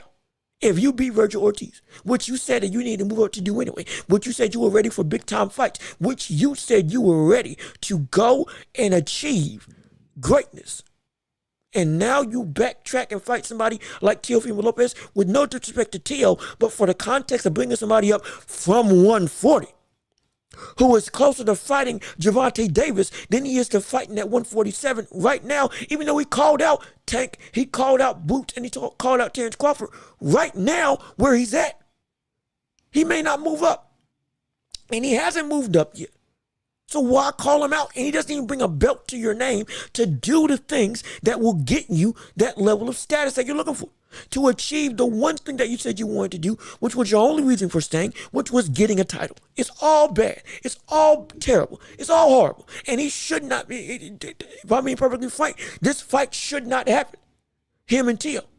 Boots and Teo shouldn't happen. And it should be Virgil Ortiz, not Virgil Ortiz. It should be Virgil Ortiz, number one, is the only thing. And then two, secondly, it should be Boots versus Brian Norman for unification, plain and simple. But the fact that it isn't irks my soul. It irks me. Irks me to the core. It irks me to the core. And again, hey, Eddie is looking to make Barrios versus Conor Benn. Assuming Benn wins, he'll face Boots. Well, if Conor Benn faces Boots in this, that'll be a bomber. That'll be that'll be incredible. But what I really want to see from Conor Benn is him versus Chris Eubank Jr. That's the main. Before, at this point, with Conor Benn, before anything else takes place with him and fighting other competition, I need to see him face off against Chris Eubanks Jr. They've been teasing that fight for so long. So long. Right now, Conor Benn, as much as Eddie may want to make that fight, the fight that seemingly makes all the sense in the world from a money-making standpoint, and to set yourself up to fight people like Mario Barrios, to fight people like Boots Ennis, and to really set the stage to be able to say, yeah, he's ready and he's arrived. Go and face off against Chris Eubank. Go do it. We all know the stuff with the drugs and the PEDs and all the stuff that he got caught with, saying that he ate a bunch of eggs as to why stuff was in the system. And then when he finally came back, the power that he had once wasn't there anymore. It wasn't, objectively it wasn't. That was sweeping through the division. Now, we're looking at a situation, hey, if you want to make it happen. But if you want to go and get the credentials, as well as the name and money recognition, go and try, attempt, please, make the fight with Chris Eubank Jr. first. Make it happen. Go on and get that generational war. Make it transpire. That should be the main thing. If I'm Eddie, that's the fight that I've got to make happen. That's easy money. If I'm from a marketing standpoint, that's easy money. And that's a fight that should have been made a long time ago. And both of them been calling each other out for how long, but stuff hasn't been made. Somebody, a promoter, specifically Eddie, he's got to push to do everything to make that fight happen, if he hasn't already. Again, the business side, I'm not as well versed in. What I do know, make all the sense in the world. But if he does fight against Mario Barrios, hey, I'd see it. I probably would pick Barrios to win. I'd probably pick Barrios to get him out. Probably pick Barrios to be too long and too much of a lengthy, powerful opposition for Conor Benn to get up against. And plus with Conor Benn lacking power after being off of the PEDs, yeah. But even still, if he does that, let's say hypothetically that happens, and then he faces off against Boots after beating and upsetting Barrios, then hey, I'm definitely picking Boots in that fight. For me, I'm definitely picking Boots in that fight. It'll be fun. Conor Benn will get knocked out, but it'll be fun. But yeah, I'm picking Boots objectively in that fight, wholeheartedly. Probably within 10 rounds, or by round 10, yeah, probably get him out of there. Or at least dominate to a decision. Because the talent that Conor Benn has, I'm not saying it ain't good, but he ain't on Boots' level. From my estimation, he's not on Boots' level. especially after the drugs. Now he ain't on Boots' level at all. But let's see. It's odd. Machimov has bronchitis, so he can't fight Bochuk in December. Now gives him plenty of time to fight Virgil Ortiz in Turkey. In Turkey, make a fight card. Funny how it is. It is. Now, granted, am I going to say that that's what he wanted to happen? No. We're not going to do the whole conspiracy of, hey, he did this and it's fake and all this stuff. No. It's probably real. But I will say this. If we saw Machimov go against and beat Bochuk and then beat Virgil Ortiz afterwards, at least face off against him. Shoot. Talk about a run. I tell you what, talk about a run. Talk about a run. And I really wish that would have happened. Because let's be frank, we don't see boxers moving like that. We don't. Even attempting, again, agreeing to stuff like that, we don't. It used to be with Ali and Foreman. When they fought against each other, they had also agreed to other fights before that and still agreed to face off against each other if they indeed did win. It was already signed. We don't see boxers move like that anymore, which is incredible. Machimov, the effect that he even had those two signed on the dotted line. As yes, these are happening. Word billed officially on both cards is stupid in the best way. It's ridiculous in the best way. It's preposterous in the best way. That's what we want to see. Are you kidding me? You face off against Terrence Crawford, then you face off against Bochuk, and then you face off against Virgil Ortiz. That's the type of movement we want in the boxing scene. That's what we want from the best of the best in an era. Go through a gauntlet immediately. I get it. Every fight doesn't need to be a mega fight. Every fight doesn't need to be a top 5 contender. But if you think you can take that test, go take the test. If you think you can do it and you talk like you can do it, go do it. And doggone it, Machimov, he was slated to do it. He was slated to do it, which is insane to say. And so, yeah, it's crazy how it turned out. But if that did transpire and go through, my gosh. And dare I say, he goes through in December, fights and Virgil Ortiz, and regardless of which goes right back and tries to make a fight with Bochuk directly after, shoot, that's still incredible. Any order of the three, Crawford, Bochuk, and Virgil Ortiz, in whatever order, if he can make it happen, talk about a run of epic proportions. That would be incredible. That would be stupid and stupendous. And stupid because that's not how boxers move. People say that's illogical. But I tell you what, that's what makes greats great. Indeed. And the brother's only got, 10, 11 fights to his name? Great amateur background, don't get it twisted. But even still, it's ridiculous. It's great though. It's phenomenal. Hopefully we see more stuff like that happen. That's what I would love to see. A month after a fight, you get another fight. If you can fight, get another fight within a month. Shoot, fight 6 times a year if you would. I would love that.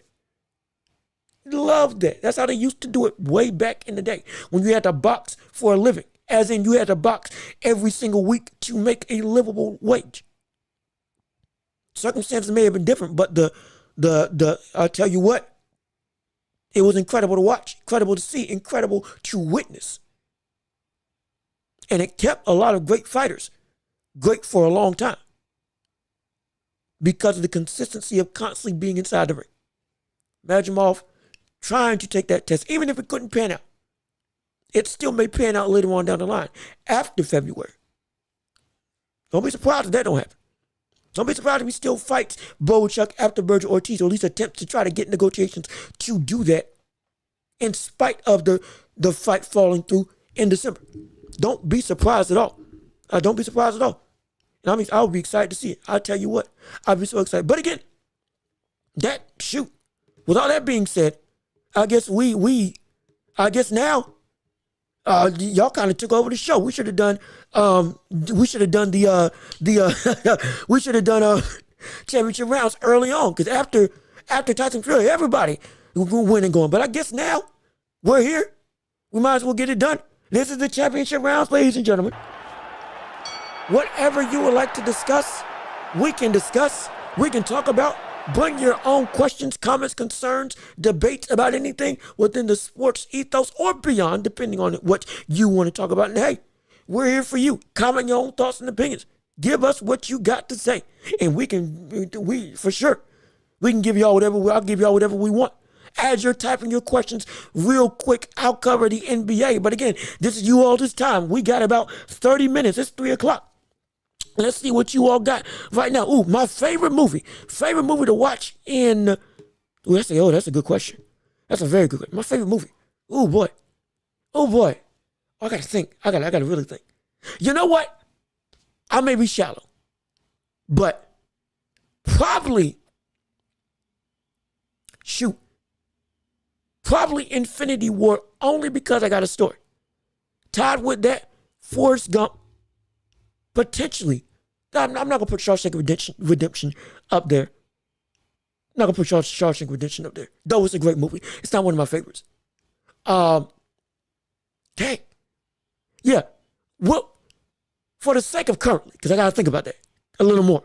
And it probably ebbs and flows. But most likely, probably Infinity War. Because when Infinity War came out, I was in college. And I genuinely have been tracking the movies with all of my friends all throughout. I mean, we were going through 2, 3 o'clock in the morning. We got class on Monday. We up till 5 on Sunday, talking about what potentially will happen in the next movie to come, ranking every movie we saw to date to go and essentially say which one was which. What's the new top 5? It was incredible. I mean, we were having yelling matches, arguments, left, right, and center. We had the RA coming through and generally saying, turn it down. We had a whiteboard.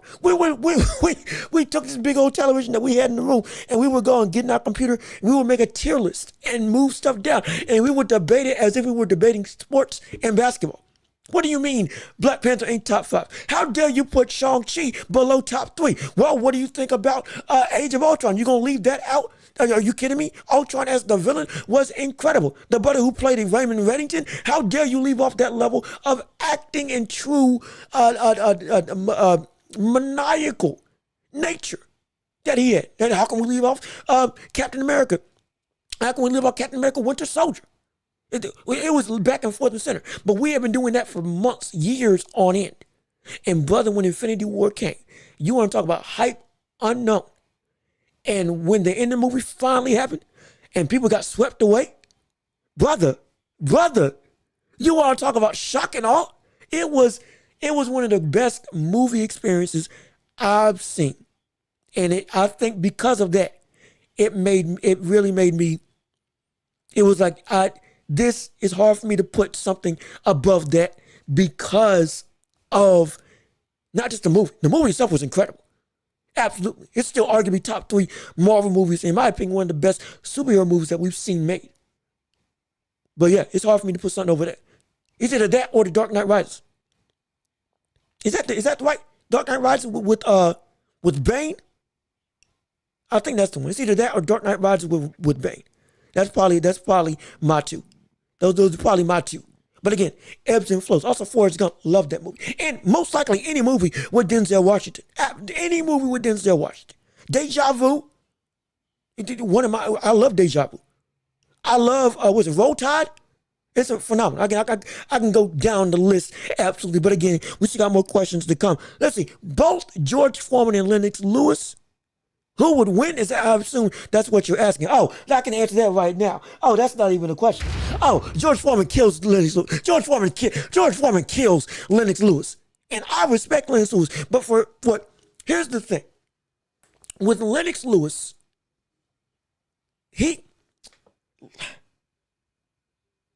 if George Foreman in his prime would have beat Evander Holyfield, and we saw a smarter George Foreman when he faced off against Evander Holyfield.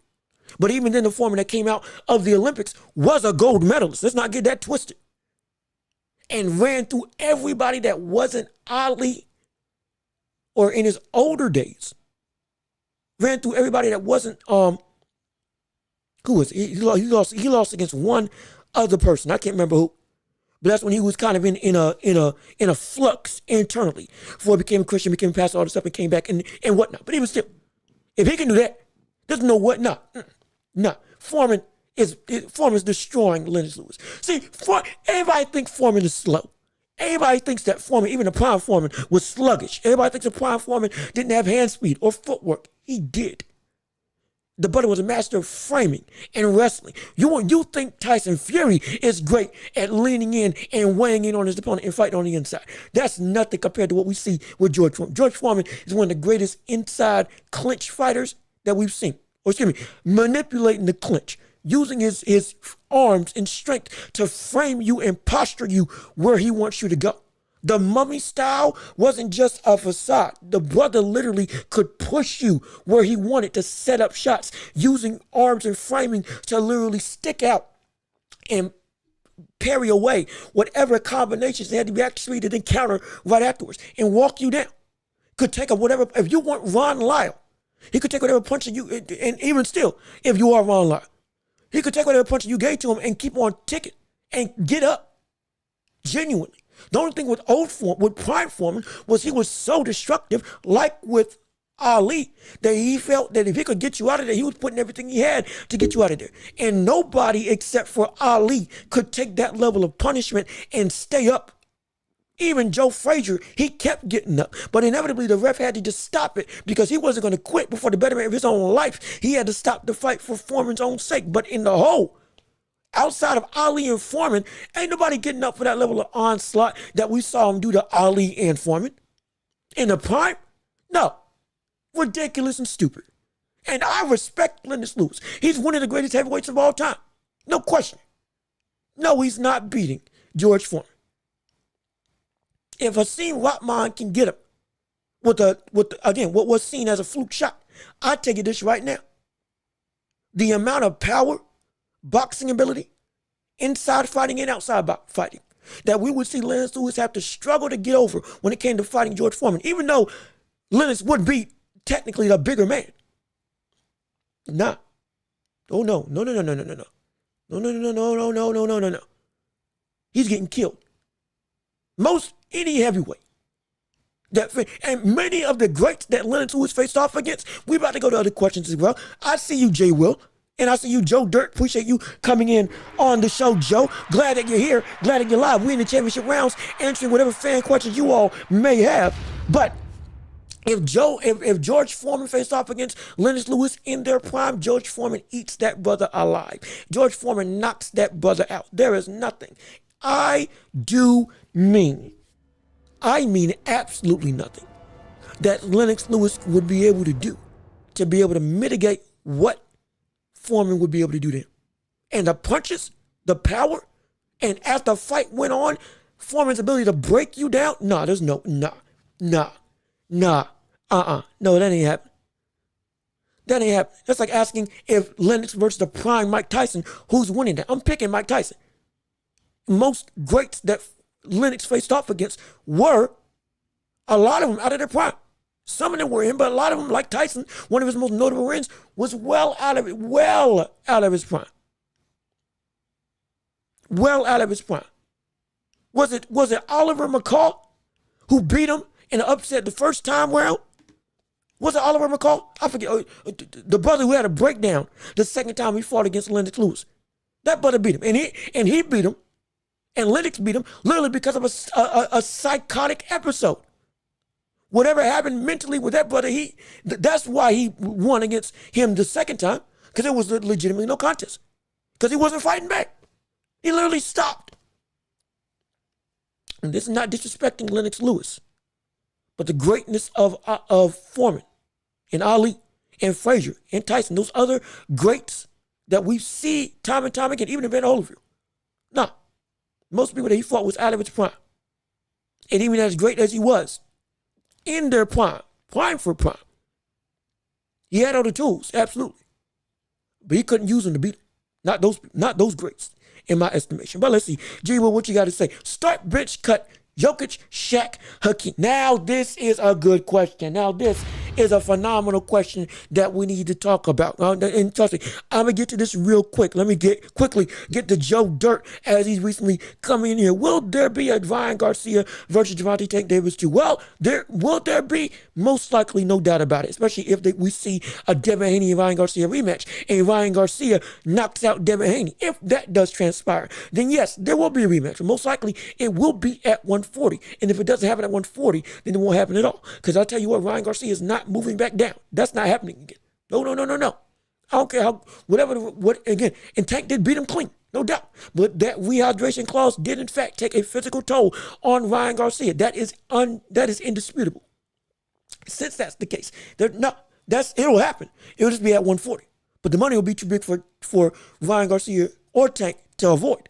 I promise you that. Especially with all the stuff that Ryan Garcia has been doing in social media. And depending on what we see after this fight in the exhibition over in Saudi Arabia. Promise you. As the wheel keeps on turning and building up, it'll be too big to ignore. Too much money on the table. And with how we know Tank wants to move, he'll look for the money. He'll look for the money over legacy. So don't be surprised if we see that happen. Is it likely? Who knows? But if the money's right, and the money will be right, it is definitely on the table. But it will almost assuredly be at 140. Almost guaranteed it'll be at 140. Now to J. Will, start bench cut Jokic, Shaq, and Hakeem. Well, at this current point in time, and I do mean current, it would have to be. Ooh, that's a good question. The cut isn't the question. It's the starting bench that's the problem. Because I would probably, dang, that's tough.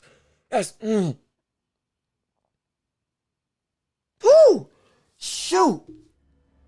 I got it. That's a good question. Okay, so here's how I would do it. I would start. Yeah. You may kill me. You might. Oh, actually, no. We're gonna do it. We're gonna do this. I would start Shaq, bench Hakeem, and then cut Jokic. Now, what the reason why I'm starting Shaq over Hakeem, even though Hakeem, two-time champion, MVP, Defensive Player of the Year, champion, Finals MVP, like I said before, two-time champion, did all that in 1 year at one point. The most blocks in NBA history. One of the greatest offensive talents that we have seen in basketball history. Arguably, you can put him in a top 10 conversation for everything that he brought to the game, with them being top 10 in steals at the point in time that he retired. Tops in blocks, period. One of the top 10 in points. I believe he's still in top 10, if not 11th, right now. And was one of the greatest defensive and offensive, literally the epitome of a two-way player in the fullest extent.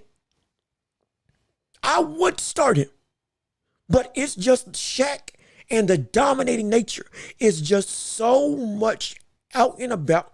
It's insurmountable almost. Even though when they did play against each other in the playoffs, it was Hakeem that got the best of him. Even though Shaq was grown. I get it.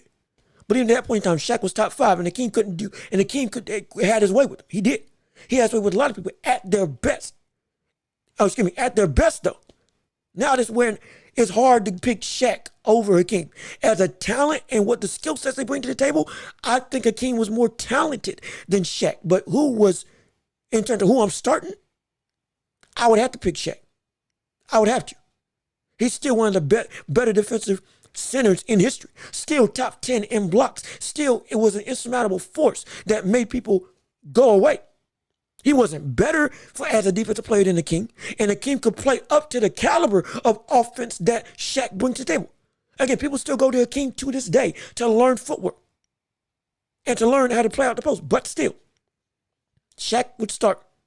Hakeem would bench. I'd probably start them even minutes though, with how I would want to play my team, but he would still.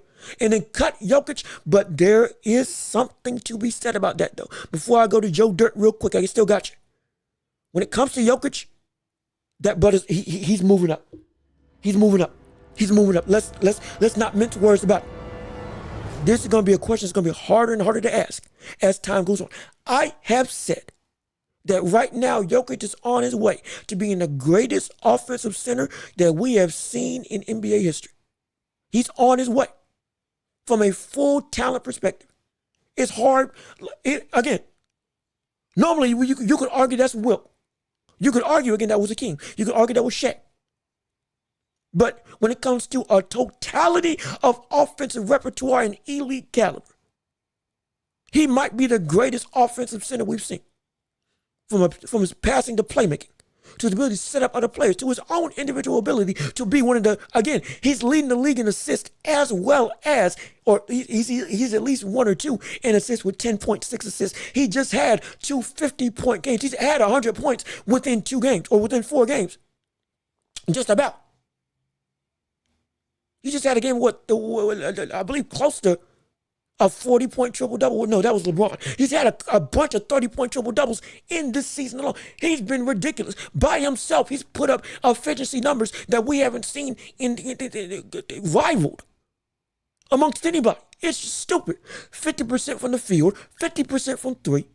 Excuse me, almost 60% from the field. My apologies.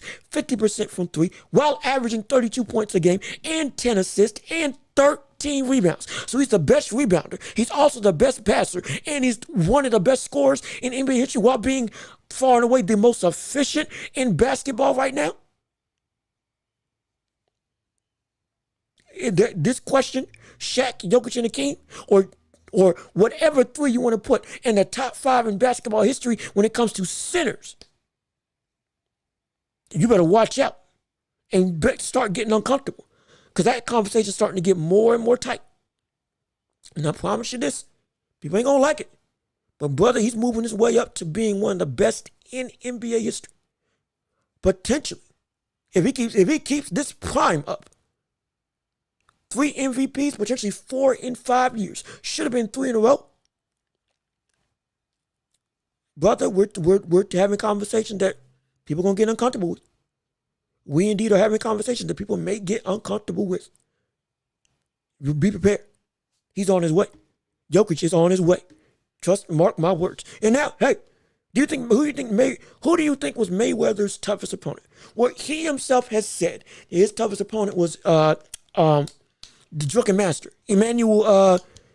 Good gosh, I can't remember his name. But the Drunken Master, Emmanuel, was his name. The brother literally fought in such an awkward fashion. You could argue earlier on, it was it Castillo that should have beat him the first time, that he outclassed the second time.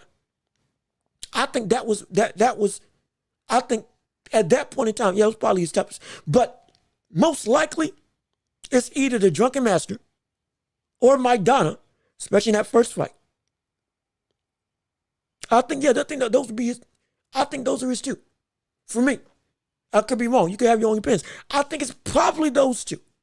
Strictly because both of those came closest to beating him.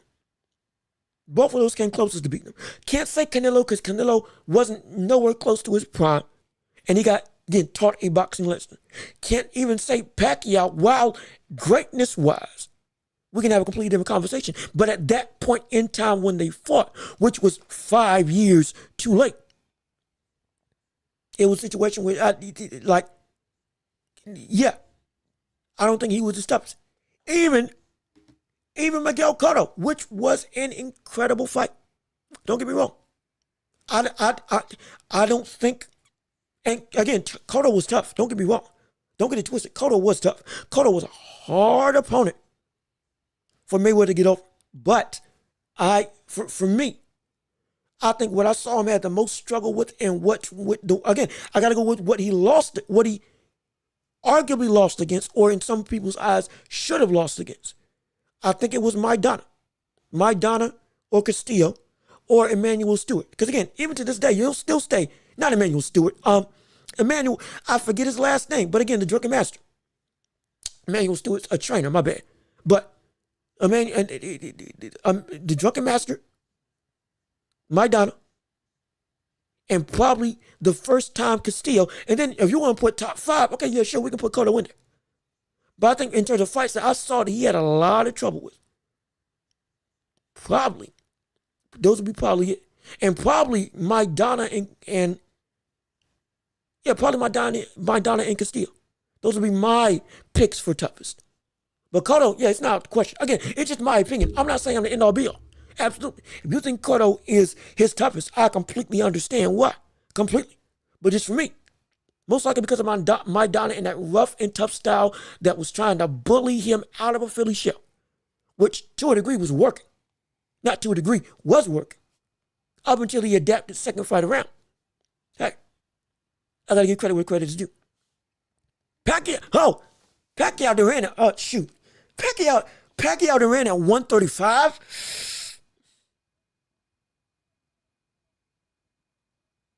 I'm probably going with Durant. I'm probably going with Durant. Durant's probably the greatest lightweight in history. Not probably. I'm almost assured he's the greatest lightweight in history. And now the speed, similar to what gave him trouble with Sugar Ray Leonard, that would probably be a problem. That'd probably be a problem. 135 Pacquiao versus Durant, that would probably, oh boy, talk about lightning fast. That would be incredible to deal with. But it's the infighting. It's the infighting. The infighting. The interior that we know Roberto Duran was able to do against every opponent he faced off against. I mean ever. And the ability to break you down with power and force you to fight where he wants you to fight. Again, Duran could cut off, even with speedy fighters, Duran could cut off the ring and force you into an infighting war, as well as be able to outbox you if he wanted you, if he felt like it. And the power that he brought to the table would make everybody, especially at that division, but it was world class. It still is world class. One of the hardest hitters that we've seen in lightweight history. Unquestionably. And had the ability to pound for pound to take anybody out. It's tough. It's tough even at 135. 140, we can have a conversation. We can have a conversation about Pacquiao versus Duran, and maybe then Pacquiao might be able to get him. But it's because of that power and the timing. Well, if you thought that if it took Juan Manuel Marquez 4 fights to finally catch and time Manny Pacquiao, to put him out, finally get the restitution of getting one win, and all their fights were phenomenal. All of them were phenomenal. But it took him that long to finally get that one shot. I guarantee you that Durant that was locked in, that wasn't worried about partying, that was still crass, rude, all that stuff you can say, wasn't worried about partying, wasn't worried about losing himself to boxing, wasn't worried about letting himself fall vain to the wiles of the sport like he did after his win to Sugar Ray Leonard. That Roberto Duran versus Manny Pacquiao, who again was just as driven, just as hungry, just as fiery, just had everything that you would think as an anomaly that he was, especially at 135. It is so hard for me to say that Duran wouldn't have been able to take him out. If they fought 5 times, I'd probably say that Duran wins. If they fought 5 times, I'd probably say that Pacquiao gets 2 and Duran gets 3. Or Duran gets 4, Pacquiao gets 1, and then they draw. That's probably. And it's because at 135, Duran was a beast entirely that is separate from the rest. There's certain people that at certain primes, they're untouchable. They are indeed untouchable. There's certain people that it's just, even though you can argue their greatness at other weight classes, but at the one that they're best at, brother, ain't nobody touching. It's like when Roy Jones Jr. moved up from 154 and then got to 160. Between 160 and 175, the brother was untouchable. At his best, during the prime eras of Floyd Mayweather, he was untouchable. You couldn't, it's hard to say anybody in history is beating that version of Roy Jones Jr. Duran, it's the same way. It's a struggle, but it's the same way. It's hard for me to pick Pacquiao, even as great as Pacquiao is. It is hard for me to pick Pacquiao against Duran at 135. And I think Duran would take him. I'm not saying it wouldn't happen. I'm not saying it wouldn't be classics, left, right, and center. I'm not even saying that Pacquiao wouldn't be able to get the best of him. Dare I say knock him out because his power did translate. But man, Duran at 135, that was a beast all his own. And I don't know if Pacquiao would have been able to beat him. At least beat him more than Duran would have beaten him. Just in my estimation, yeah. Sugar Shane Mosley was a beast at 135 also. And he hurt him, rocked him. If he had been able to get his arm free, probably wouldn't have been able to get him down for the first time in his career. Potentially knock him out, potentially. Maybe it was her bad. But after that shot, never got caught with that same shot again. Hence, when the adaptation came, it was a Floyd fight as normal. But with other fighters, like with Maidana and Drunken Master, even when the adaptation came, there was still a very big struggle. It was still like you had to constantly make adjustments to get stuff going. With Mayweather, once he made the adjustment, yeah, he had it in the bag. And then Shane said it himself. Once he adjusted, yeah, he got him. He got me. Absolutely, he got me. And again, Roy versus the G-Man, brother, that would have been great. Oh, talk about a war. Talk about a fight. Talk about an event. Talk about a spectacle. Trust and believe that would have been a fight of epic proportions. And my gosh, I still think Roy would have won. But the G-Man, in fact, I think that fight was, I can't remember my history like I want to. Was that fight potentially on the docks or at least set up to happen at one point in time? If I could be wrong, I may have to go back and look. Maybe I got my eras and years mixed up. But if this is a dream fight, yeah, that would have been incredible. But I faintly remember that fight may have been on the docket to potentially happen with Roy and the G-Man. I forget what blew it up. I could be wrong. Please fact check for yourself. But either way, I wish that fight had happened. If it did, okay, yep. See, I knew I wasn't crazy. If Nigel Ben beat the G-Man, yep, that's what happened. If Nigel Ben had lost to the G-Man, he would have gotten him. It would have been up next. Oh gosh, that would have been incredible. Again, but it's a credit to Nigel Ben and his ability to be, again, a dog. But brother, we were one fight away from getting it. I knew I wasn't crazy. I knew something messed up that trend. But yeah, thank you for letting me know. Yep, it was gonna be him versus the G-Man. It was gonna be. Brother, that would have been a fight to behold. I still think Roy would have won it, but boy, woo-hoo-hoo, that would have been great to see. But with all that being said, it is 3:28. We've been on this thing for 2 hours and 24 minutes. It is about time to wrap it up. So this was the championship rounds. We had some great conversation, great stuff going on around. I guess, I appreciate it. Hey, if y'all think it's a great show, appreciate all the love and support. Please go on and like the show if you haven't already, if you're just joining in and tuning in, and share with everybody that you know to keep on growing. But with all that being said, oh yes indeed, this has been another episode of The Watch Report with me, Jean-Luc Welch. Thank you so much for tuning in and listening for the show. Hopefully you enjoyed it. Hopefully I'm making this show the best that it can be for you all to really sit and have some fun and truly just enjoy what we got going on. Hopefully, and whatever I can do to make this show better, hey, tell me what I can do. Leave your comments in the chat. Go rewatch the show after we get through with this on every podcast platform, Apple, Spotify, you name it, and we're there. And also, hey, go on and if you can, please share with everybody and rate us 5 stars on every podcasting platform. We will be back on Tuesday for another show. And trust and believe, we got to talk about Tyson Fury versus Usyk, as well as much more. Full breakdown and predictions of that fight coming your way. More boxing talk, more NBA talk. All that's going to be talked about when we come back next week. Peace and love. We are out of here. Yes, indeed. See y'all next week. Have some fun. Enjoy your weekend. And can't wait to convene with you all again. Also, one more thing before we go.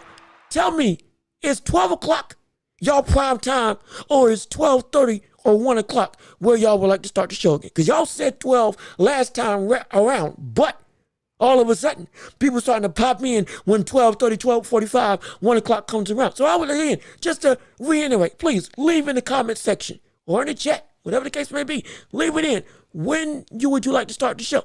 I might put out another poll. And hey, we'll get this time right so everybody can sit and enjoy at their leisure and at their best. Or at least making the show the best it can be. That's all we're trying to do. But with all that being said, catch y'all later. See y'all next week. Enjoy your weekend. And I can't wait to see y'all on Tuesday.